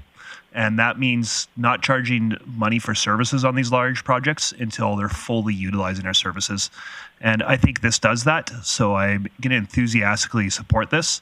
At the same time, I also think for me personally, I don't have appetite to go further at this time. And I hope that there's nobody watching this and saying, hey, we should just keep on holding out and see if they do more. Because for me personally, I think we've gotten out of the way. And I don't have appetite to throw in cash on market housing on top of this. I've just got appetite not to take cash for services we're not providing. And so I hope that this passes. And then I hope that we see these projects get going in the ground soon. Councillor O'Toole. Thank you very much. This is exactly what I was hoping for when we were debating. The only concern I've got is having personnel building tradespeople, but I'm pretty sure that the people that are going to be building these facilities, these units, multi-units, are going to have a number of staff members to do this on a regular basis. So that kind of makes me feel more comfortable that you're not going to get a small builder and can't find his trades, where somebody that's doing this on a regular basis throughout the province, I feel will be in good shape. So I'm supportive of this, just the way it is. Thank you. Thanks for that, Councillor O'Toole. I'll come back to you, Councillor Platt, in a moment, okay? Councillor Blackmore. When I introduced this topic a couple of weeks ago, this actually goes a little bit further than I thought was necessary at the time. But in light of the fact that we are not going to get any housing accelerator money, in light of the fact that if we want to see this type of growth in our city, we're going to have to step up, just like we're asking industry to step up. I'm really happy to support this. But I'm also going to echo Councillor Bressy's comments that this is it. We're not going to come back and redesign this over and over again. This is it. So I'm happy to support it. Thanks for those comments, Councillor Blackmore. Couldn't agree more. Councillor O'Connor. Thank you, Mayor Clayton. I echo the sentiments of my fellow councillors. I think it's important that we have more doors earlier than later. So I think this puts the right incentives in place for us to fill those buildings with people and increase our chance at getting more tax dollars later down the road. Thank you. And Councillor Platt to close. Just one more question before I close. I just want to confirm, I'm sure it's within the policy from before, but I just did want to confirm that there's a drop dead date of like December 31st of this year, that if an applicant wasn't in the queue and hadn't had a development permit applied and completed by that point, that this wouldn't be an opportunity for them. So, Mr. Tarrant, before I call the question on this, can you maybe just summarize all these sort of parameters around this time frame, what it's stackable with, etc.? Yep. Thank you through the chair. So this grant would be, I'll start with the stackable, would be stackable with the municipal fee rebate. So they could be eligible for that. The timeline for applications and application and having a building permit in place will be December 31st of this year. So a building permit must be received by December 31st. And then they have up to 3 years to complete the project. And if they are completed within those 3 years, they're eligible for year 3 and 4 of the rebate. And so just a couple other things. It also is stackable with the Aquaterra program that is currently available to the end of the year, with removal of connection fees. And what's a fair consideration for those who are looking to be part of this grant? There's a little bit of time frame required for some of these pieces. Don't come into the the city on December 30th and hoping to get your building permit, etc., in hand. So we would encourage people, the latest we would suggest was potentially October, or what do you think is a reasonable time frame for people still to consider accessing this program? Would be the recommendation that to have applications in as soon as possible. Depending on the complexity of the build, it can be up to a couple months to get a building permit. And so we recommend that we would give a couple months at least to get that building permit in. Okay, thanks so much for that, Councillor Plott, to close. Thanks, Mayor Clayton. And again, thanks, administration, for working with us. This was on the fly today, and I do really appreciate it. And then the conversation with the colleagues as well over it. For me, I do want to signal that to the industry that we're doing everything possible, but I also want to signal that, once we're done this, there's really no more things we can really offer with the fee rebate, the Aquaterra, which we're a shareholder in now, having an impact on Aquaterra financially, which affects our dividends. I don't want this to be a never program. I think this is a good blend of what we can offer for incentives. It doesn't cost us unless somebody does use it. However, if they do use it, it is going to cost us potentially hundreds of thousands of dollars for a 100-unit apartment building over the course of this, or potentially more. So I do want to be cognizant of that. There could be a real tax impact to our community down the road. So I think this is the right blend of what's best for industry and what's best for our community, just seeing how short we are of the housing and the market we're in today. So I hope we can support this. So just a reminder to Council, this is a vote on the amendment as in front of you. So that was Councillor Plott's close, so I'll call the question on the amendment.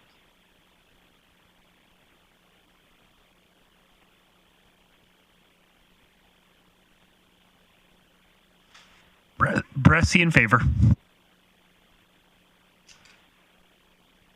That carries unanimously. Now I will go back to Councillor O'Connor in regards to moving the the motion as amended. I'd like to move that Council approve amendments to Policy 357, Development Incentive Grants Program, as amended. Perfect. So discussion or debate on this? Seeing no one, one thing I didn't say prior, I really appreciate Council tightening this up to 4 years, because it primarily impacts one council. A longer term could impact two councils, and I think this is the right thing. And as mentioned, we've pulled all the stops. This is the best way for us to get multifamily, and with that, I encourage those who are considering to get their processes in place and really to get in the ground and get moving as soon as possible. So, Councillor O'Connor, would you like to close, or are you good? I'm pretty good. Let's move on. Okay, call the question. Bressie in favor. And that carries unanimously. And with that, this meeting is adjourned. Enjoy the rest of your evening. Thank you.